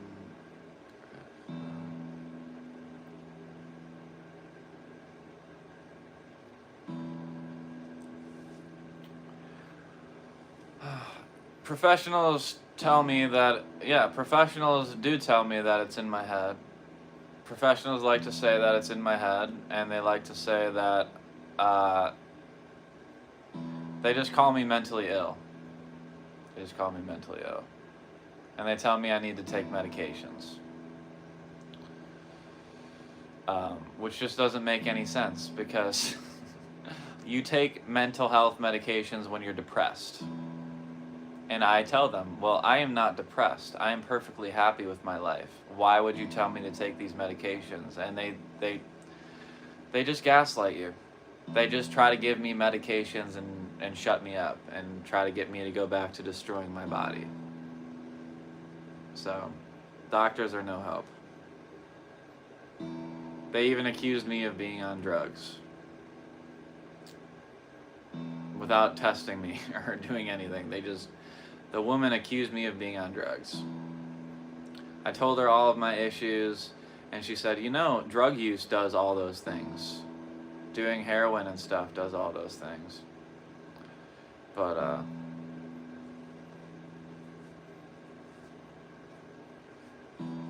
yeah.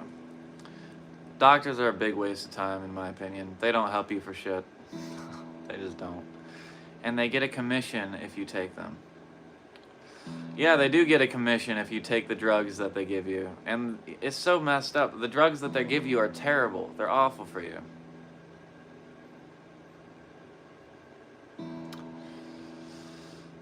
Anyhow. I'm not going anywhere, Sterling. I'm going to be here playing this guitar and trying to live, although, you know, doing my best. Hey there, skater, guitar, gardening. How you doing, man? I'm doing well. Just doing my practice for the day.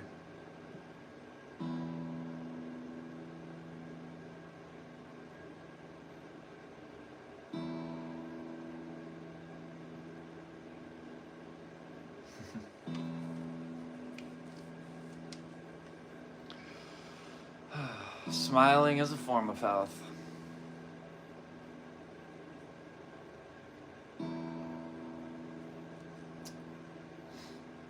My mental health is fine. I don't have any mental health issues.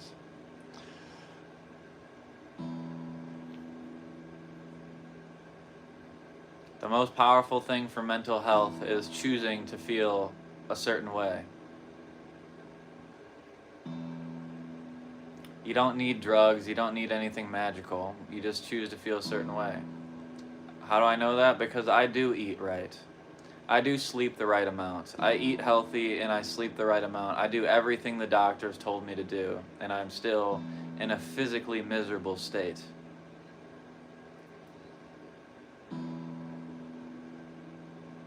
I went on the diets they told me to go on. I did the bodily things. I did everything that was right, that should help you. And my body is still weak and fragile. And they don't have anything else they can do for me. So any happiness I experience, any joy, anything is just because I decide to feel it. I think that's the most important thing to know about mental health, is it does not consist of what you do, what you intake. It is all about what you believe. If you ask me, it has nothing to do with eating right or sleeping right, because I've done all those things and it doesn't do anything for my mental health. That's all a lie if you ask. If you ask me, it's all a lie. It's all baloney. Bag of baloney. Your mental health is up to you. You decide how you feel in every moment. There is no do this, do that, and you'll feel better. It's either you feel joy now because you choose to, or you don't because you're allowing yourself to feel miserable. You either allow yourself to feel miserable, or you choose to feel love and joy for life. There are two choices: feel miserable or feel love and joy for your life. There is no eat right, sleep right, and things get better. There is no gut health, there is no microbes. Trust me, listen, when I say I've done everything that I've been told to do, there is not a single thing, there's not a single concept that you can bring up to me that I have not tried as far as health, that I haven't tried, and none of it's done a single thing for me. The only thing that's done anything for me is me changing my own state of mind. I've done the gut health, the mushrooms, the microbes, none of it helps you feel good. You know what helps you feel good? It's your belief that taking those microbes will make you feel better, that makes you feel better. That's a beautiful thing, man. If it helps you stop, I'm not trying to say anything. I'm just talking from my own experience. I'm not trying to put you down. I'm just saying from my own experience, when I believed that gut biome and stuff was a part of it was because I believed that me taking care of my gut made me feel better, that made me mentally feel better. It was because I believed that certain things were helping me, that I decided that I was feeling better. But none of what I was doing did anything. It's all just things that you do to help you believe something is happening. Like, eating well and sleeping right is just a way for you to make yourself believe that you're feeling better, because people tell you that when you do this, it feels better. When you go to a doctor and they give you meds, the reason the meds help is because you believe that it's going to help. That's what the placebo effect is. Like, you know how many times they've done these tests where they have a new antidepressant drug and they have a room full of people? You do make me smile. You always make me smile, Sterling.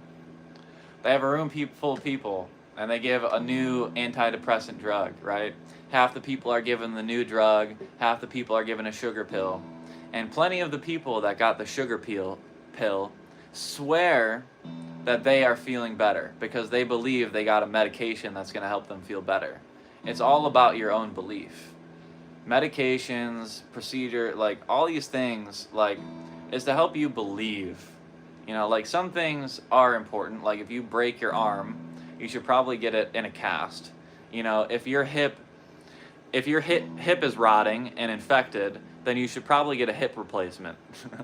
but like in the end, it's like it's your belief, it's your own belief of your own reality that makes you feel comfortable and happy or not. Like you can take medications, you can take antibiotics, you can take your vitamin D, you can drink your coffee, you can drink your tea. All those things are outer things that make you believe you feel a certain way. But in the end, it's just you making yourself feel that way. Everything else is just a sign trying, that it's just that's reality in my opinion. You're welcome, Rose. You're welcome.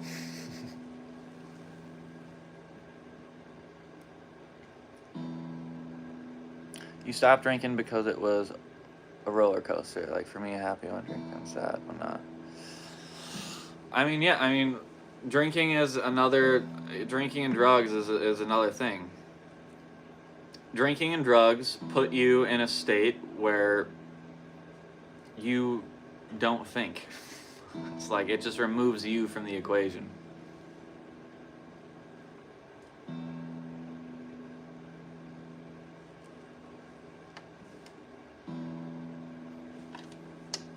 Anyhow, it can also have to do with people having low dopamine.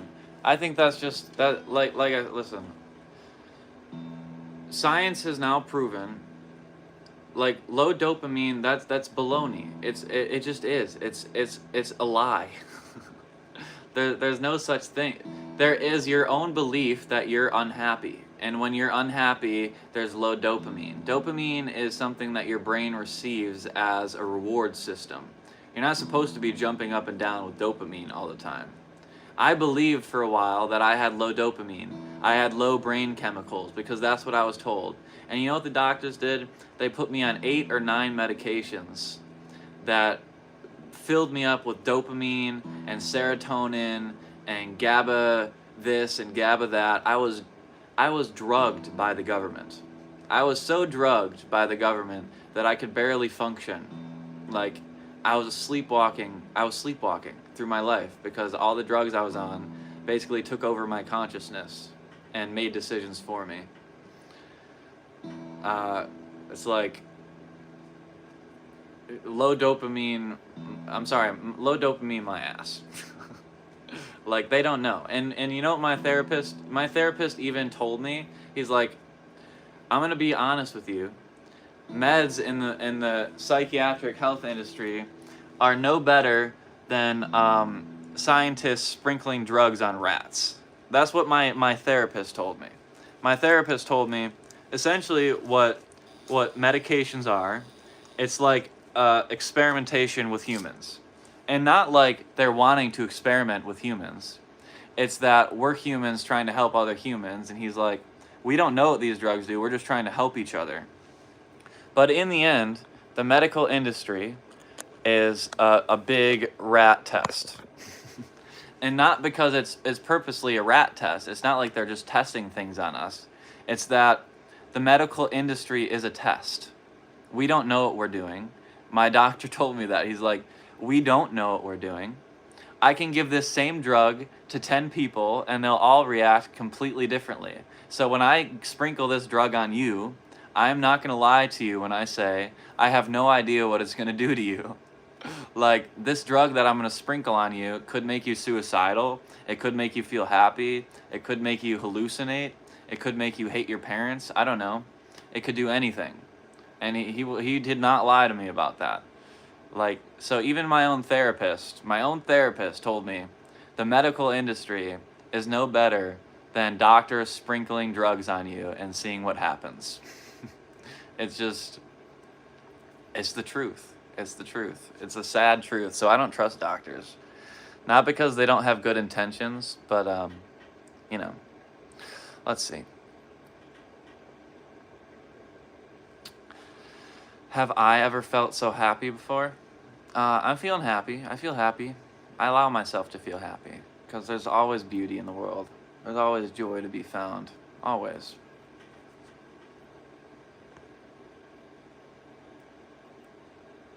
This is a very serious conversation. It is very serious because it's true. It's true. It's all true.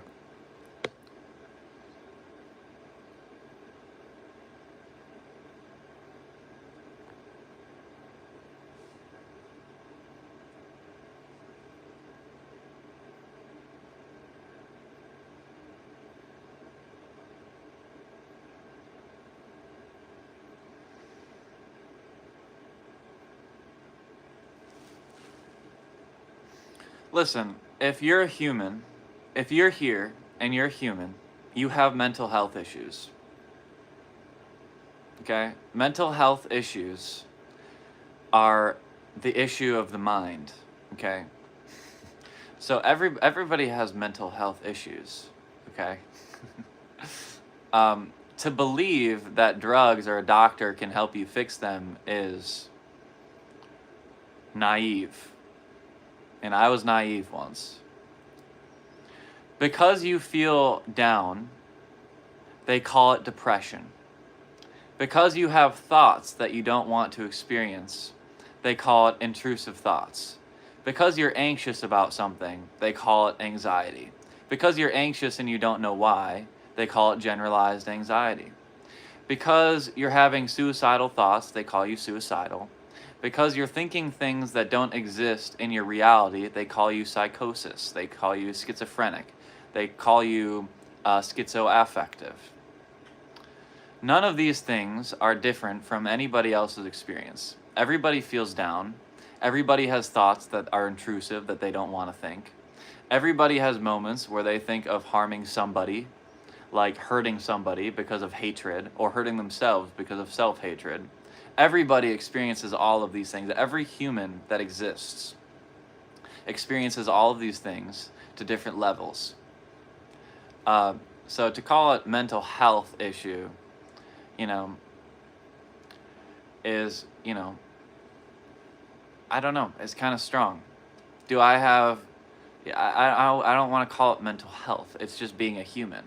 Some humans have moments where it's so bad that they can't see anything outside of that moment, and they think about acting on their thoughts or their reactions. And maybe in that case, it's good to call it mental health. But just because someone experiences a mental health crisis once does not mean they are just mentally ill. Right? Like, I have been diagnosed with schizo-affective disorder, which means I experience psychosis, I experience depression, I experience anxiety, I experience thoughts, I experience all these things. All that is a label for the experiences that I experience. But, whether or not that means, listen, everyone has mental health issues. Everyone experiences traumatic cycles of thought in one way, shape, or form. That's just how I see it. I don't know. Mental health is a serious case. Honestly, I once experienced serious mental health where I was attacked by an unknown person, which made me scared and mentally down. Yeah, and that's a real true thing. That is mental health. But just because you experience a mental health case doesn't mean you're experiencing doesn't mean you're just mentally ill. Like, I think it's a dangerous thing to call oneself mentally ill, because then you believe that you're there's something wrong with your mental state. Like, no, you had a moment in your life or a time period in your life where things are mentally heavy, and that type of thing can reappear.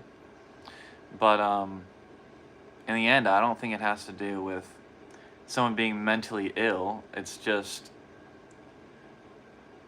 thoughts and experiences passing by the river of your life. I don't know if that makes sense. Psychosis is no fun. I experience psychosis a lot. I experience psychosis probably every day. I experience psychosis every day of my life.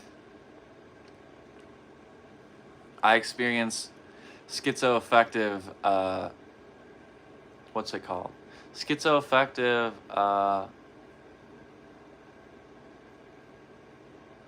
side effects. I don't know. Every single day of my life. Every day of my life. But you know what didn't help that? You know what didn't help me?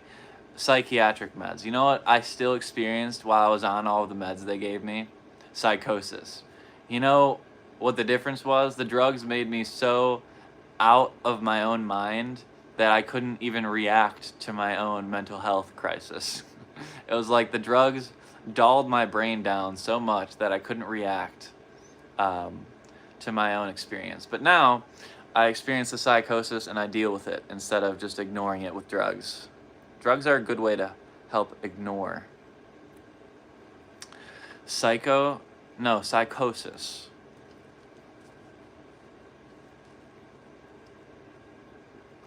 Psychosis. Labels are bad. Everyone gets through something. Psychosis is a mental state where you think and believe things that are not apparent in your reality. To think, believe, or feel things that are not in your reality. I don't know if that's the actual definition of psychosis, but psychosis is a state of thinking and believing things that are not apparent in your physical reality. And I experience that every day.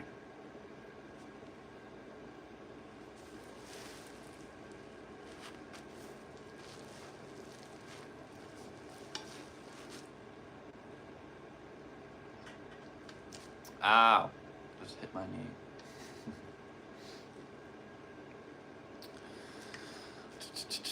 Labels are bad, but labels can also be good. Like, it's good to label something like my experience as psychosis, because if I label those experiences as reality, then that can be dangerous for me. It's better to call it psychosis when you're thinking and feeling things that you can't see. Like, if you hear voices, if you feel presences, if you have experiences, if you see things that are not there, see, feel, hear, experience, touch, sensation, sound, something that is not apparent in your true reality, it's good to call it something like psychosis so that you can separate it from your regular experience. Like right now, this is my regular experience. I'm sitting in a chair, I'm talking to a camera, I'm talking to Sterling and GNC and skate guitar gardening, and anyone else that's listening to my live stream. I don't know, it says there's 3 people here, so I'll just say there's 3 people here. This is reality because I can see this setting, I can see my phone, I can see those words on the screen. All of that is real. But anything beyond that is psychosis.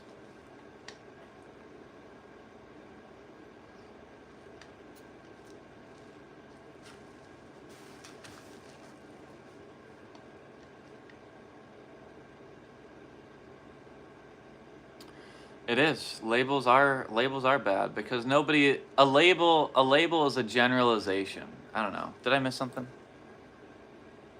No.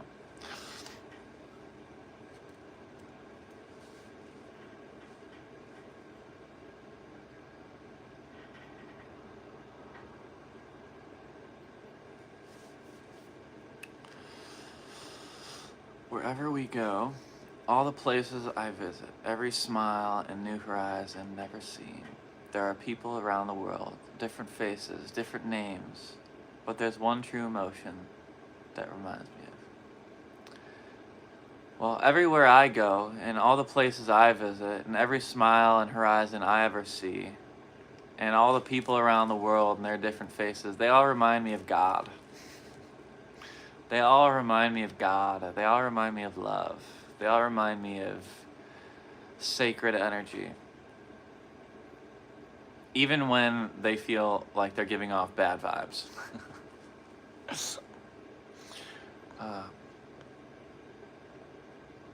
Something about... And orientations have empathy about them as opposed to saying, oh yeah, it's...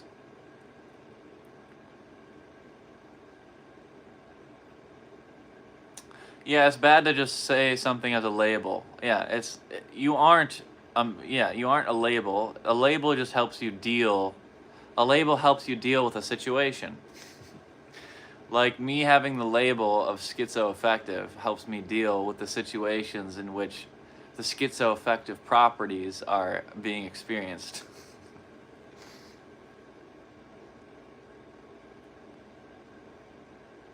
Yeah, meds are not they're not a fix to anything. Meds are not a fix to anything.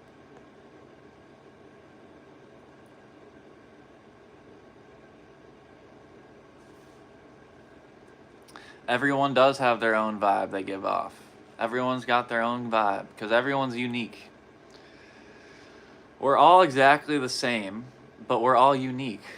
It's a beautiful thing. We're all literally exactly the same, but we're all a bit unique.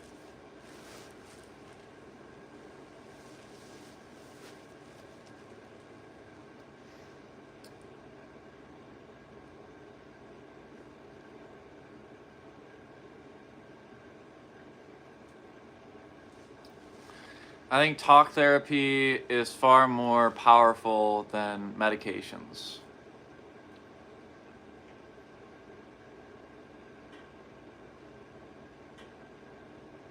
But I think a lot of doctors don't do talk therapy very well. I don't think they do talk therapy very well.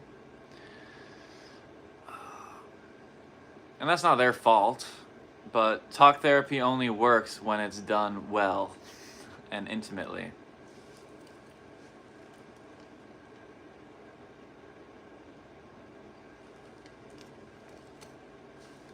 Alright, before I continue talking, I have one more scale I have to play real quick.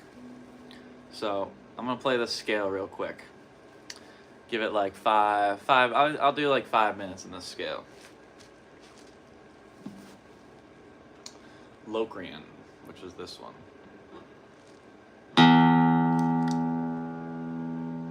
Oops.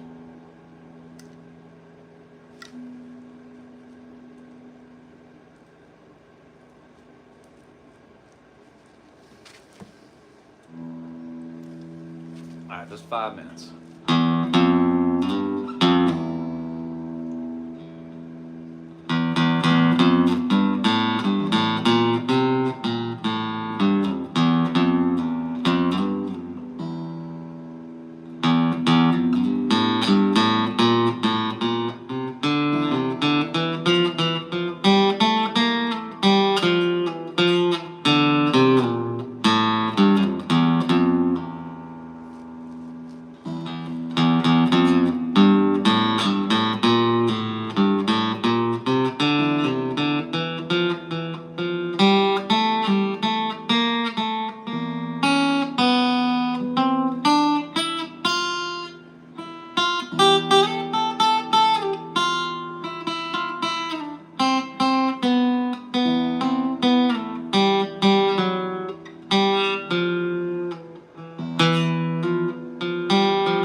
was the Locrian scale.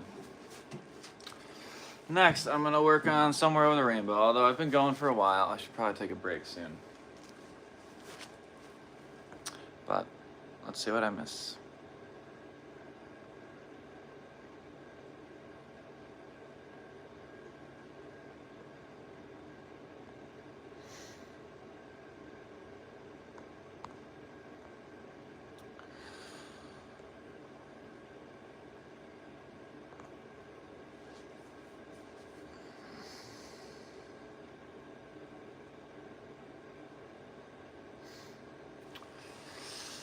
I don't drink or smoke or do anything like that. Well, I drink tea, I drink water.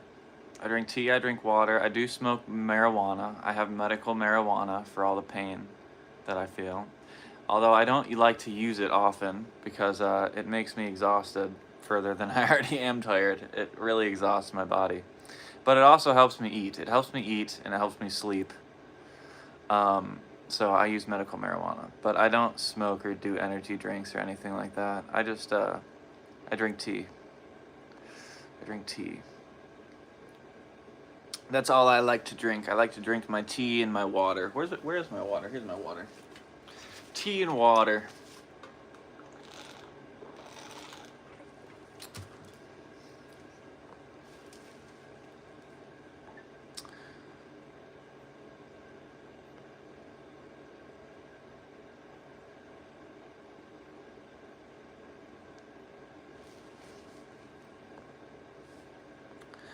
Some people, I agree, some people do have really intense mental cycles, right? Like if you're caught in a mental cycle, then it would be considered a mental health disorder. Like I've been caught in mental cycles before, in which case I can agree that in those time periods I had a mental health disorder because of being caught in a cycle of thoughts and beliefs. They always gloss over the side effects.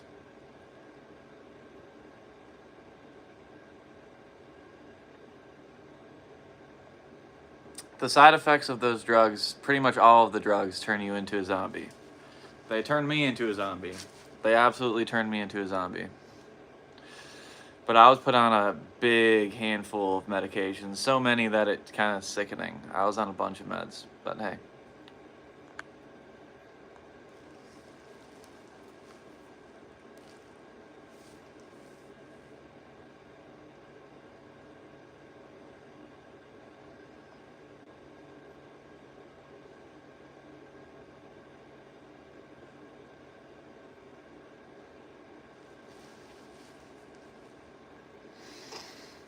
Oh man, I gotta pull this up. Alright, what did he say? He said, what does experiencing psychosis feel like, and what brings it on? Experiencing psychosis feels like you're going through your day, and all of a sudden, your consciousness slips into a dream state. It's as though your reality turns from reality to an illusionary dream. Where everything you're looking at is like an illusion.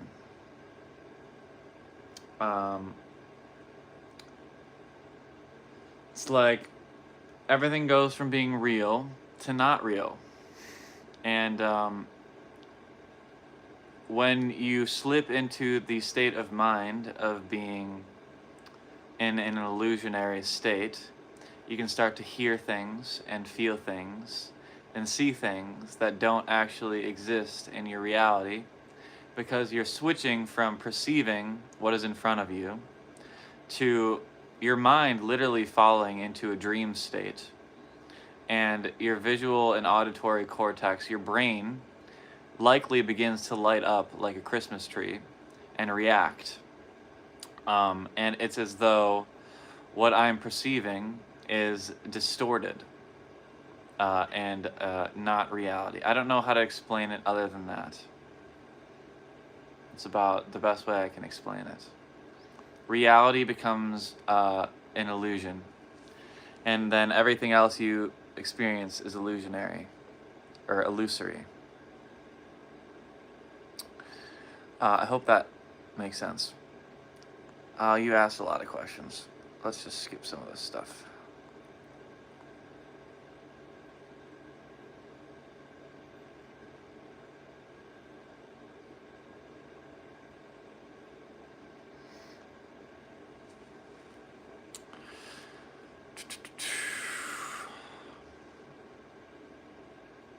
No, everyone reminds me of God. Even people that feel like a demon remind me of God, because God and a demon coexist. Those are even more labels. Someone being good or bad, someone being God or a demon. Those are just words. God, I see God in everyone because God is everything. Like, I think people mistake that. God I see in everything because God is everything. God is my phone. God is my phone stand. God is my room. God is the air that I breathe. It is the molecules. He is the stars. He, she, it is everything that exists. So if you look at something and you don't see God, I believe you're mistaken, because the only thing that exists is God. The only thing that exists is the universe. And everything you experience is God. That's why I see God and love in everything, because God is everything. There is no separation from God and me and the air that I breathe and you and Saturn and the next galaxy next to the Milky Way and the rest of the universe. Like, there is no separation. If you see something, then it's God. That's why I say I see God in everything, not because I see a person and I'm like, yes, this person is God. No. That person is a fraction of everything, and everything is God. Therefore, they are God because they are part of everything. I am God because I exist in this universe. Am I God? No. But I am a part of this universe, and this universe is God. Therefore, everything that I see in this universe is God. That's what I mean when I say I see God everywhere. Hey there, Starry Mary. Hopefully you're doing good today. Hopefully you're having a beautiful afternoon. Oh my gosh, you leave so many comments. I can't get to them all. I'll just read what I can here. Something about OCD.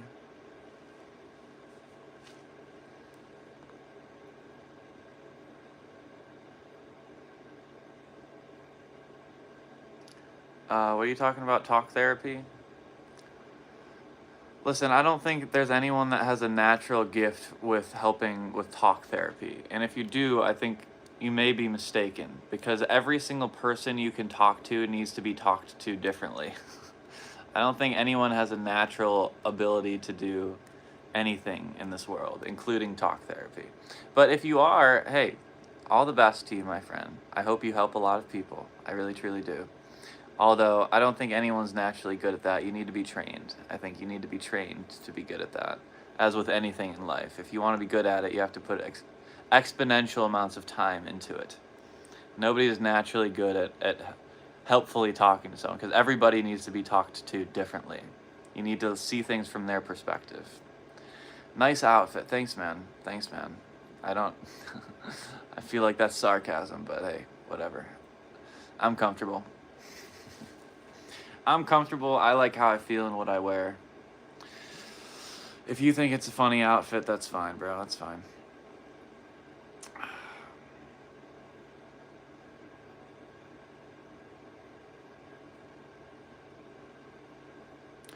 I'm sorry, my friend, but I'm not gonna be tuning into your live stream, because I'm not gonna be having time. When I get off my live stream, I take care of myself.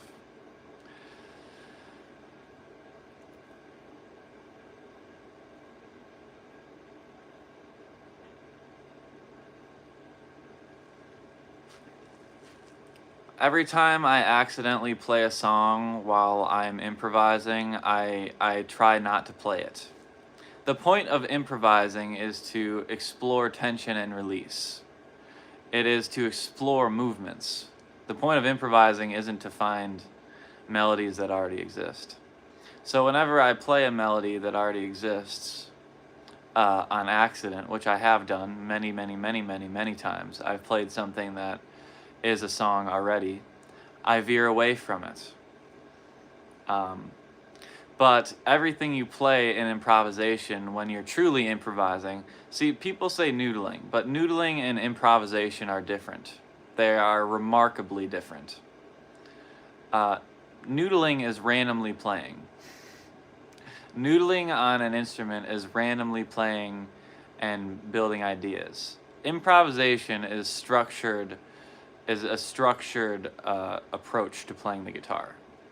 So noodling is not what I do. I do noodle, but I don't noodle on the camera. Noodling is different than improvisation.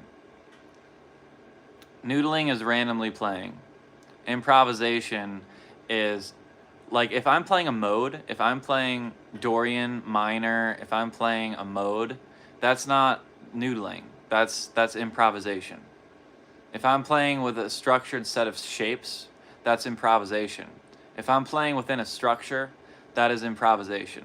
If there is no structure and it's just anything goes, that is noodling. There's a massive difference, and I think a lot of people mistake that.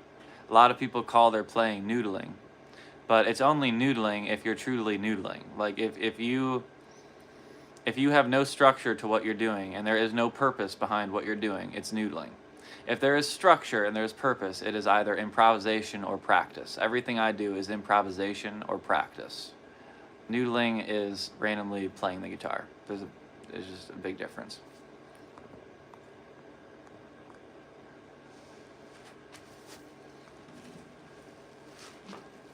Like this is not noodling.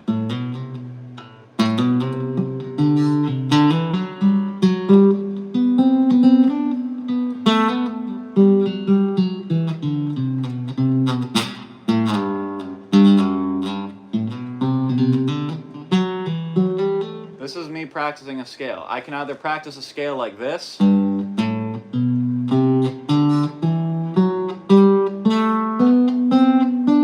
no one would call this noodling. They would call this scale practice. Someone saw me doing this, they'd be like, oh, he's doing scale practice. But the moment I do this,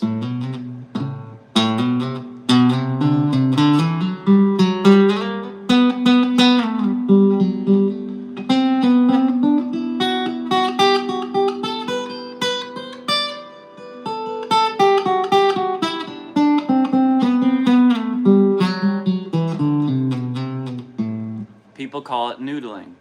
Why is that? I don't know. I think it's silly. I think it's foolish. I think it's extremely foolish to say that to take a structured scale and play within it is noodling. No, noodling, it's just another form of scale practice. It's just a more in-depth form of scale practice. Noodling is this. This is noodling.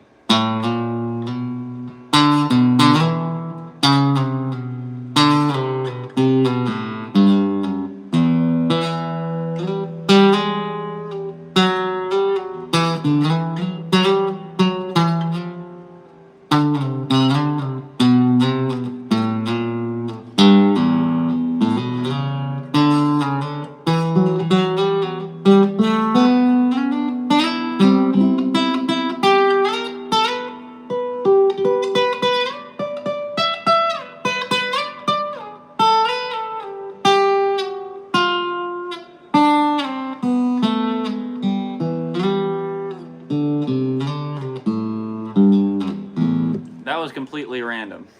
Like, I don't even know what notes, or I don't know what I was just doing. That's noodling. That's what noodling is.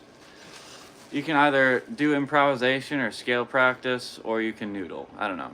Depends on the way you want to see it. But I think anyone who calls noodling playing within a scale is using a bad label. It's a bad label. Anyhow.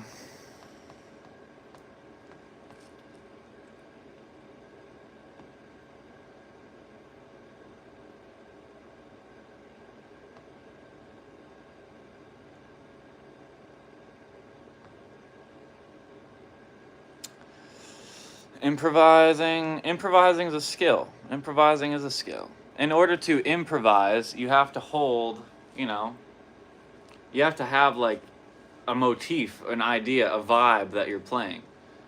Like, the thing that changes it from improvising to noodling is changing the vibe, you know? Like, this is improvisation because there's a vibe.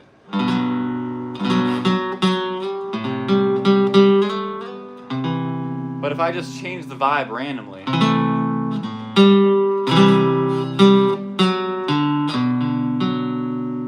then it's noodling. But if I keep the vibe,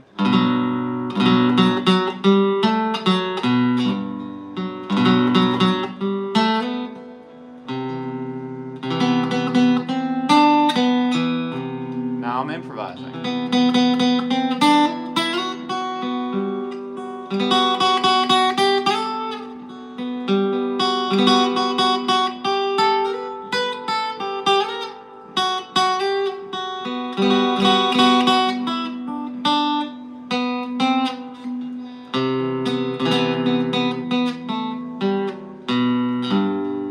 And then you can repeat it.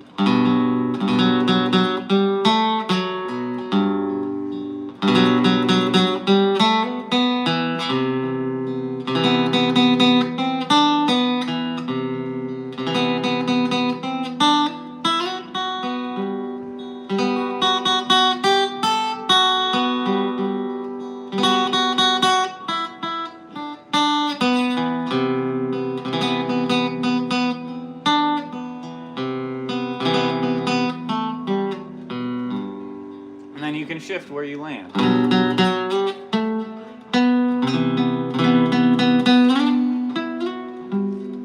But it stays coherent and consistent, you know? Or you can just noodle, which is just randomly playing. You can...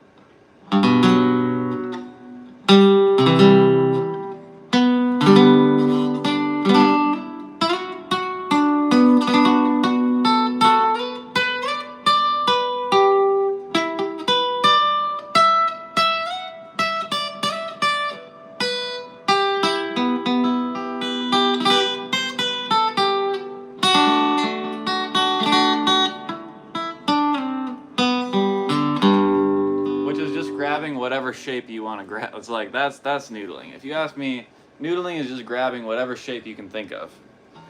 It's just doing whatever goes, and there is no structure whatsoever. I think that's what noodling is.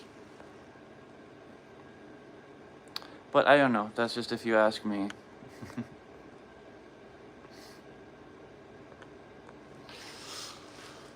Because one of them builds coherence, one of them builds consistency. If you can consistently play a vibe, that's a skill. But if you can just randomly play notes, then that's not really a skill. Although both are helpful. I don't know. They both can be helpful, for all I know.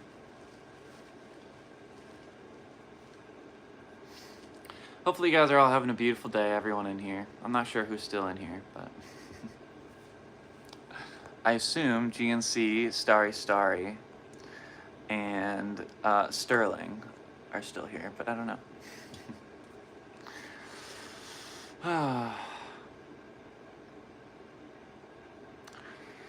You said, brother, why are you looking effing good?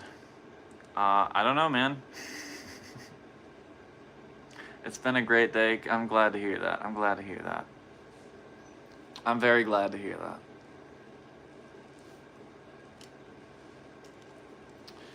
I'm having a good day too. I'm really tired. I'm having trouble playing the guitar today, but that's fine.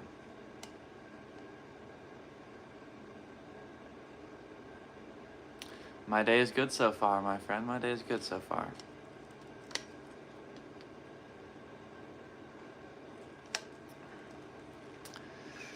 Just working on the guitar.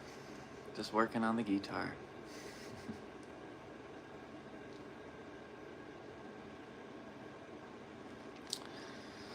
I have a Yamaha, which is my main guitar. Then I have a little, a Talman. You did miss the T note. I'll read it again. I have a Ibanez, a Talman. It's a cheap little guitar, but I still love it regardless. And then I have a Epiphone Les Paul. An Epiphone Les Paul. Oh yeah, the T quotes.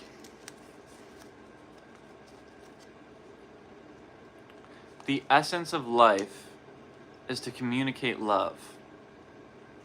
The essence of life is to communicate love. That's what this one is. The other one says,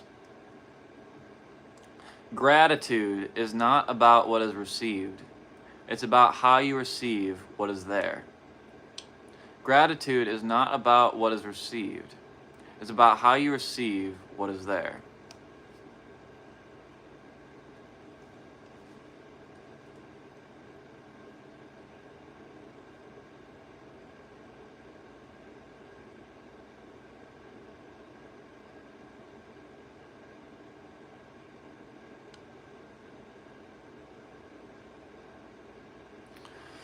You said exactly. Sometimes those people talk to all the same. Does that help you believe it's true? I don't know what you mean, my friend. That sentence doesn't make sense to me. You said exactly. Sometimes those people, I don't know who those people are. You said they talk about the same. I don't know what the same means. And then you said, does that help you believe it's true? I don't know what you're speaking about helping me believe something is true. Something about empathy and understanding human condition. Nobody makes me believe anything is true. I decide for myself what is true and what is false. Nobody teaches me anything.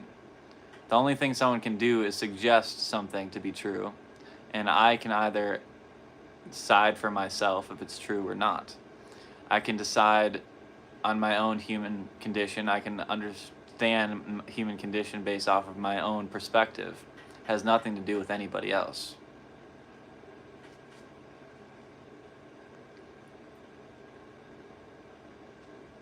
I hope that answers your question. But other people's beliefs have nothing to do with how I believe the human condition. Because you can hear anybody's belief, and it will be from the most ugly thing to the most beautiful thing. And what you believe is what you decide to believe. It has nothing to do with other people. You'll hear everything from the moon to the sun.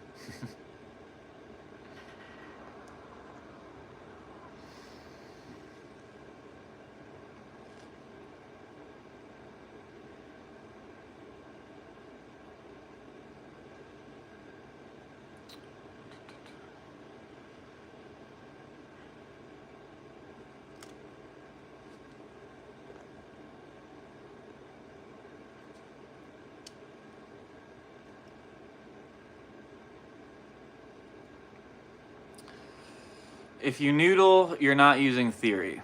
If you're improvising, you're using music theory. You're either staying consistent within music theory, which is improvisation, or you're noodling, which has nothing to do with theory or structure whatsoever, if that's what you're saying now. Anyhow, you want to buy electric. I mean, as far as whether or not that guitar is a good electric guitar or not is really not up for me to decide for you. I don't know. I don't know. You have to choose for yourself, my friend.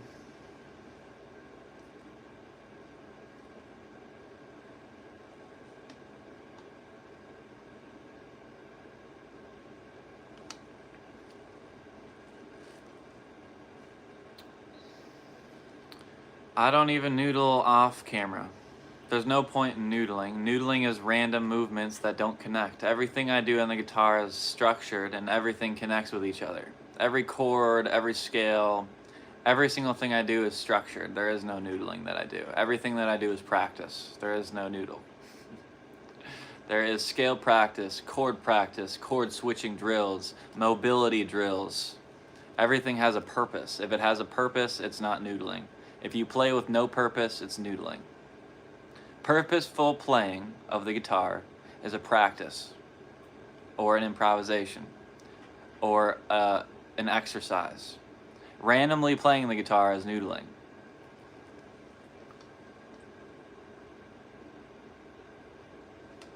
I see plenty of people noodling.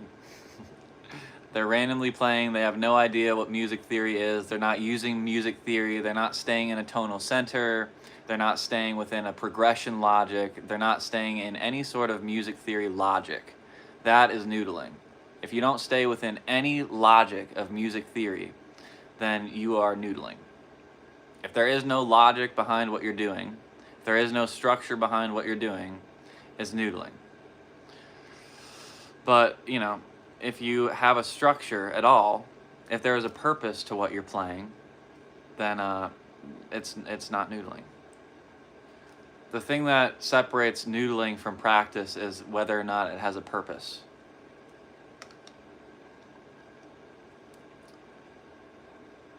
It's just true. There, you know, you can either practice or you can noodle, and noodling has no purpose. I don't like to noodle. It seems like a waste of time.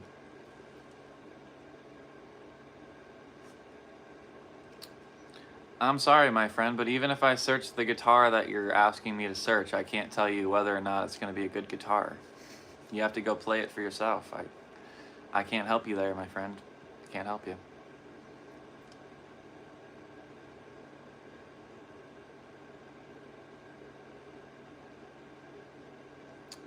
Hey there, Pumpkin Spice. Have a beautiful day, my friend. I appreciate you. Have a beautiful day.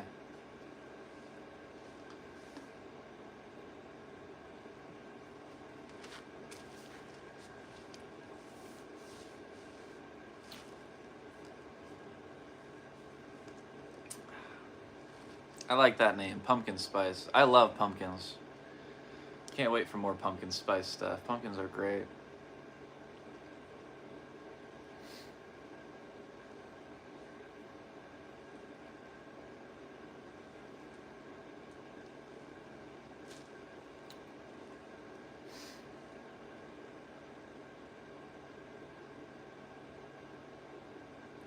Canoodling. Canoodling, that's funny.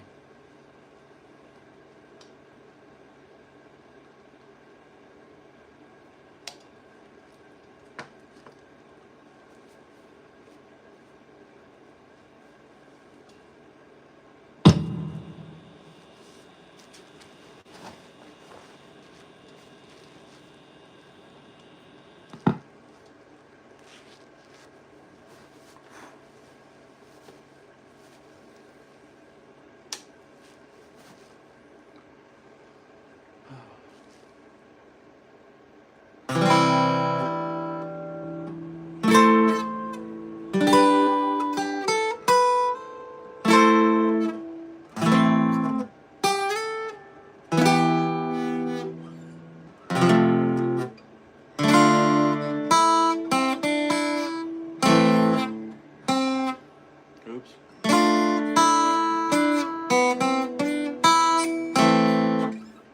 Yeah, that song needs a lot of work still.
That's me working on Somewhere Over the Rainbow.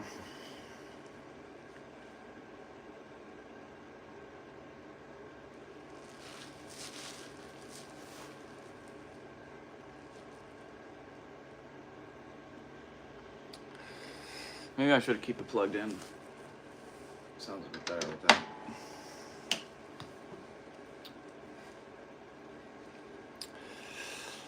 What are you most proud of about your life, other than your guitar work?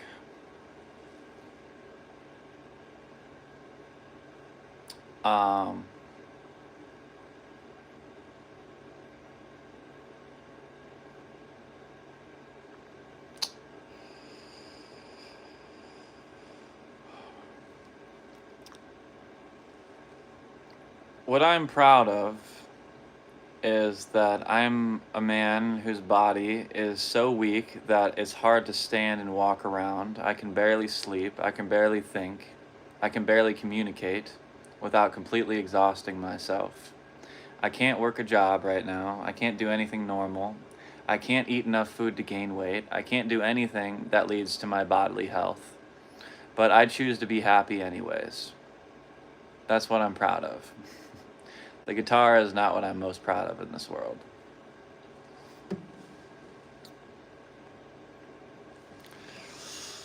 Because I am happy. I am happy. It's just like, it's meditation, right? Like, you sit in a posture, you sit in a stance, right? You feel pain in your legs and your hips and your mind. You're anxious, you want to move. You don't want to sit there and keep breathing and focusing on your thoughts, you know?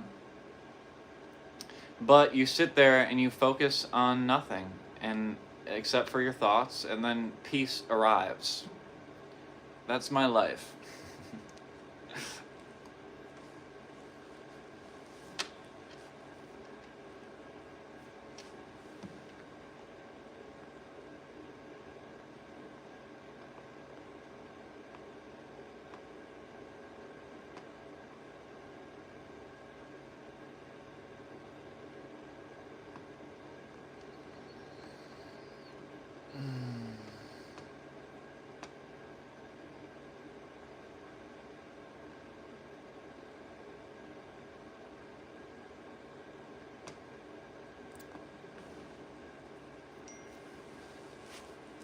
You're very welcome. You're very welcome.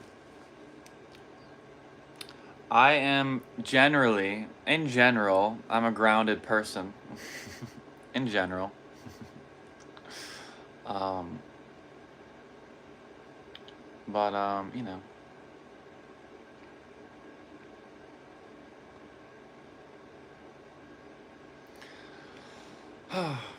I have to be grounded. I have no choice but to be grounded. My mind is a battlefield of that I think most people would get scared of. Maybe I'm wrong. Maybe everyone's mind's like this. Maybe I'm wrong. But I don't know. I think my mind and my experiences are a horror film every day of my life. So I have no choice but to be grounded, or else I have no life to live. And I'd like to live this life of mine. So I will remain grounded, and I will do my inner work. I will breathe, and I will meditate, and I will change my own perspective on my life. Because I like to live. Living's a beautiful thing. Those people you said something, a natural talk therapist.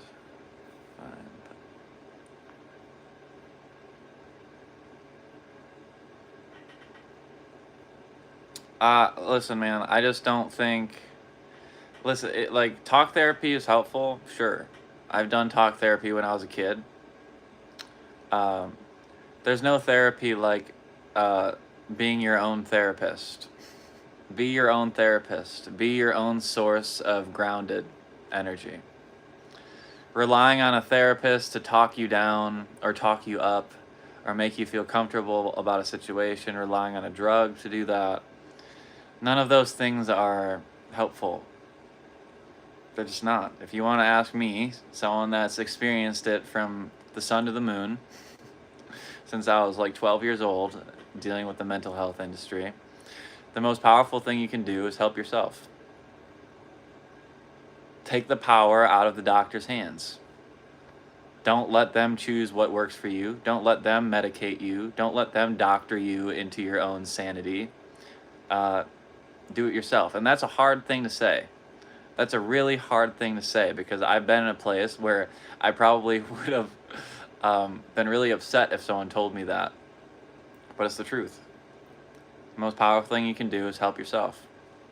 Don't rely on a doctor. Don't rely on God. Don't ask God or Jesus for help.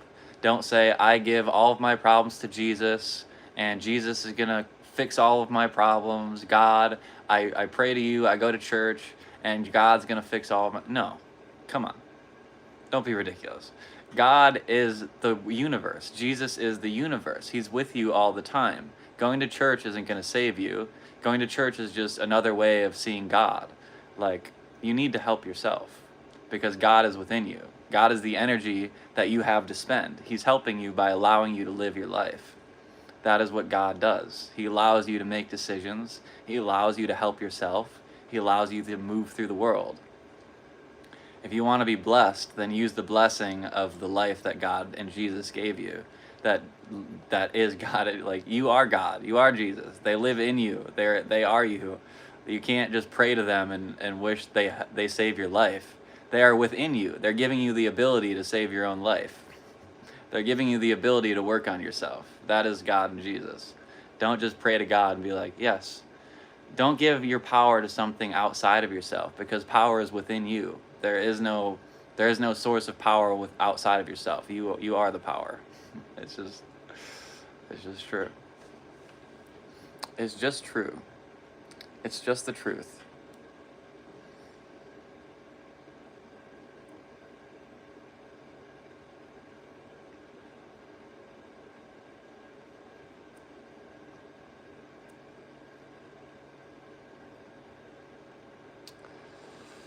And now you're talking about a bunch of random stuff.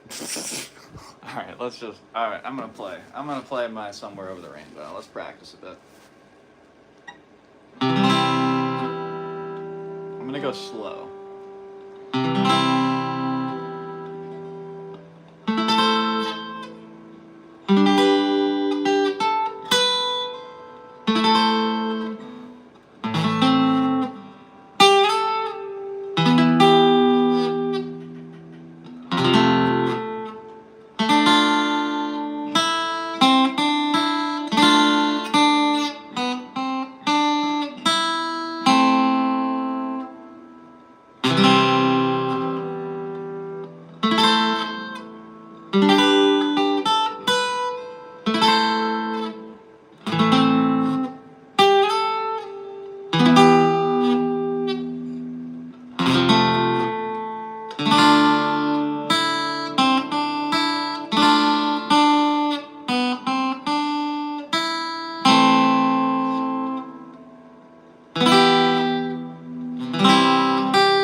That song needs a lot more work on it. A lot more work.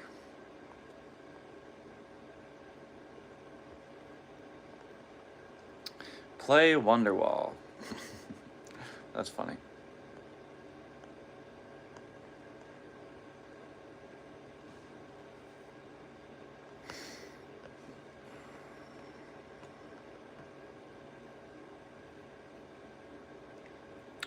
No, noodlers don't frustrate me because most people aren't actually noodling.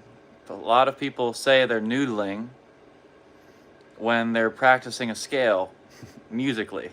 Like, what annoys me is people take something structured and they call their own practice noodling, when really they're not noodling because they're doing something specific. You're only noodling if you're random. What makes me upset is when people call their own practice noodling when they're not noodling. That's what makes me upset. The tempo and clarity of the chords are great. The clarity is good. I need to go faster though. I think I should go faster. I'm going this slow because I have to go that slow for it to sound good. But I'd like to go faster.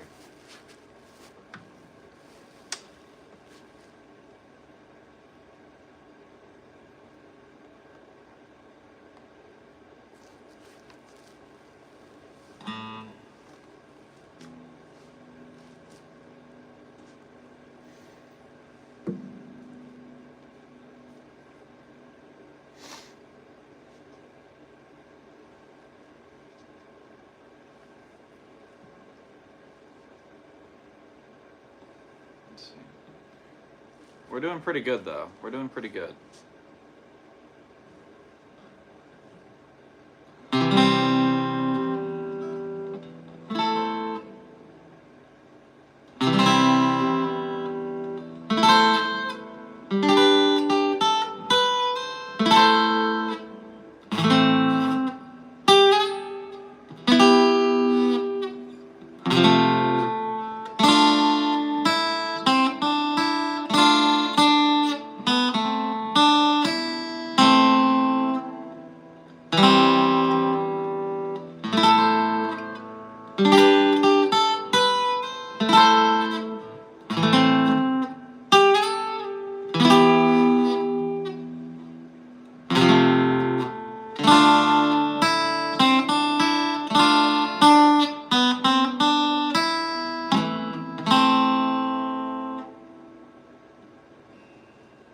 Why did it shut off on me? Oh, is this about to die? 8%. That's why it shut off on me. And then someday I wish upon a star. Oops.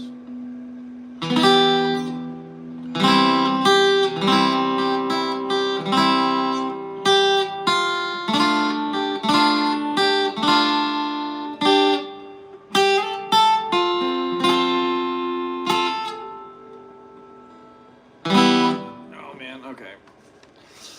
Anyhow, it's almost 3 o'clock.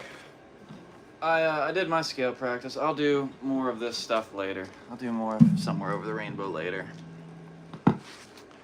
I should take a break and go to the bathroom and eat something. I did a lot of talking on this live stream. Did a lot of talking.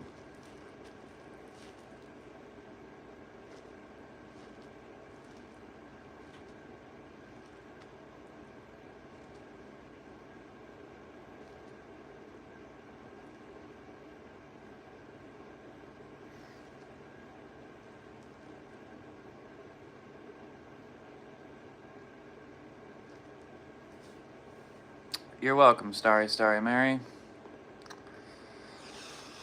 Oh man, GNC, like, I hate to ask this, man, but like, it seems like a lot of the things you say are not even about anything that I said. Like, what are you even talking about most of the time? Like, I'm confused.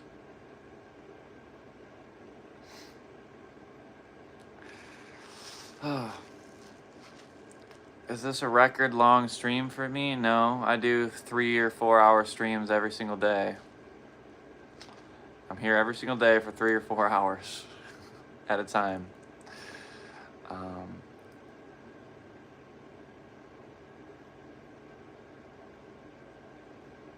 And something of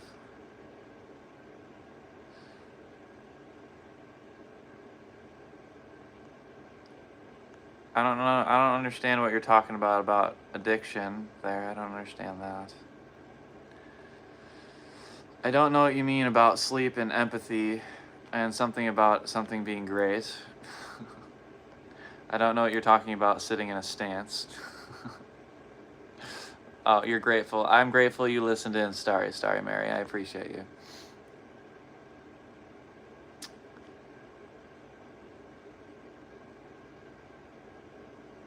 And now you're talking about toxic people and stuff. Like, what are you talking about, bro?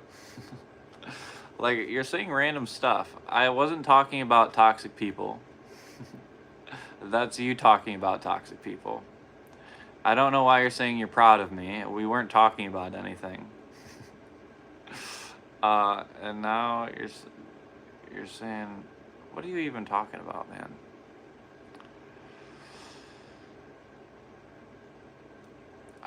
Yeah, I'm sorry, bro. I don't know what you're talking about right now. I feel like you're talking to yourself. I feel like you're talking to yourself. Talking to a wall. Anyhow.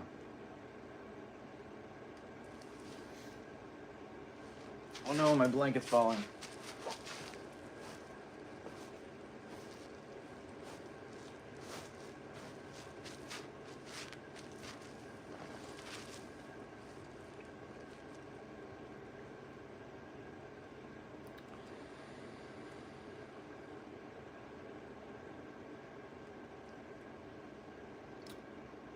Oh, you're behind on the playback. Okay.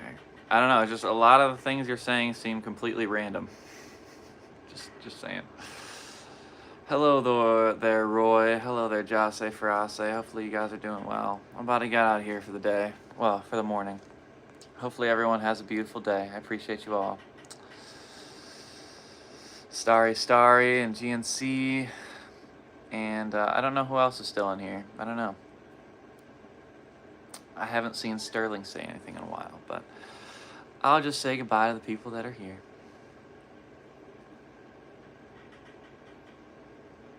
You won't? You're going to have a beautiful day, my friend. You're going to have a beautiful day. I wish you a beautiful day, Roy. I wish you a beautiful day.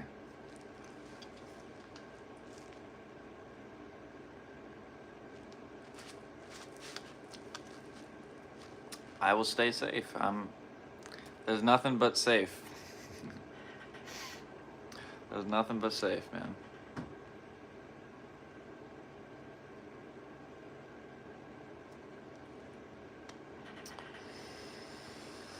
It's not like I'm in danger here. I'm just living my life, playing guitar, guys. Living my life. You're gay. That's alright, man. That's alright. It's a beautiful thing. It can be a beautiful thing if that's who you really are, of course. If that's who you are, then that's a beautiful thing.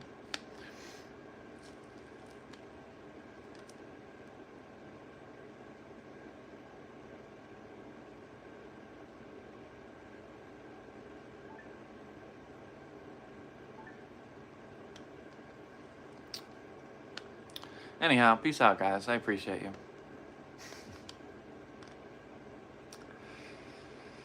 You're not a gun. Well, I'd hope you're not a little squirt gun. That would be odd. I'd hope you're a real human being and not a squirt gun. Later, Jase. Alright, see you guys. I appreciate you. Have a beautiful day, everybody.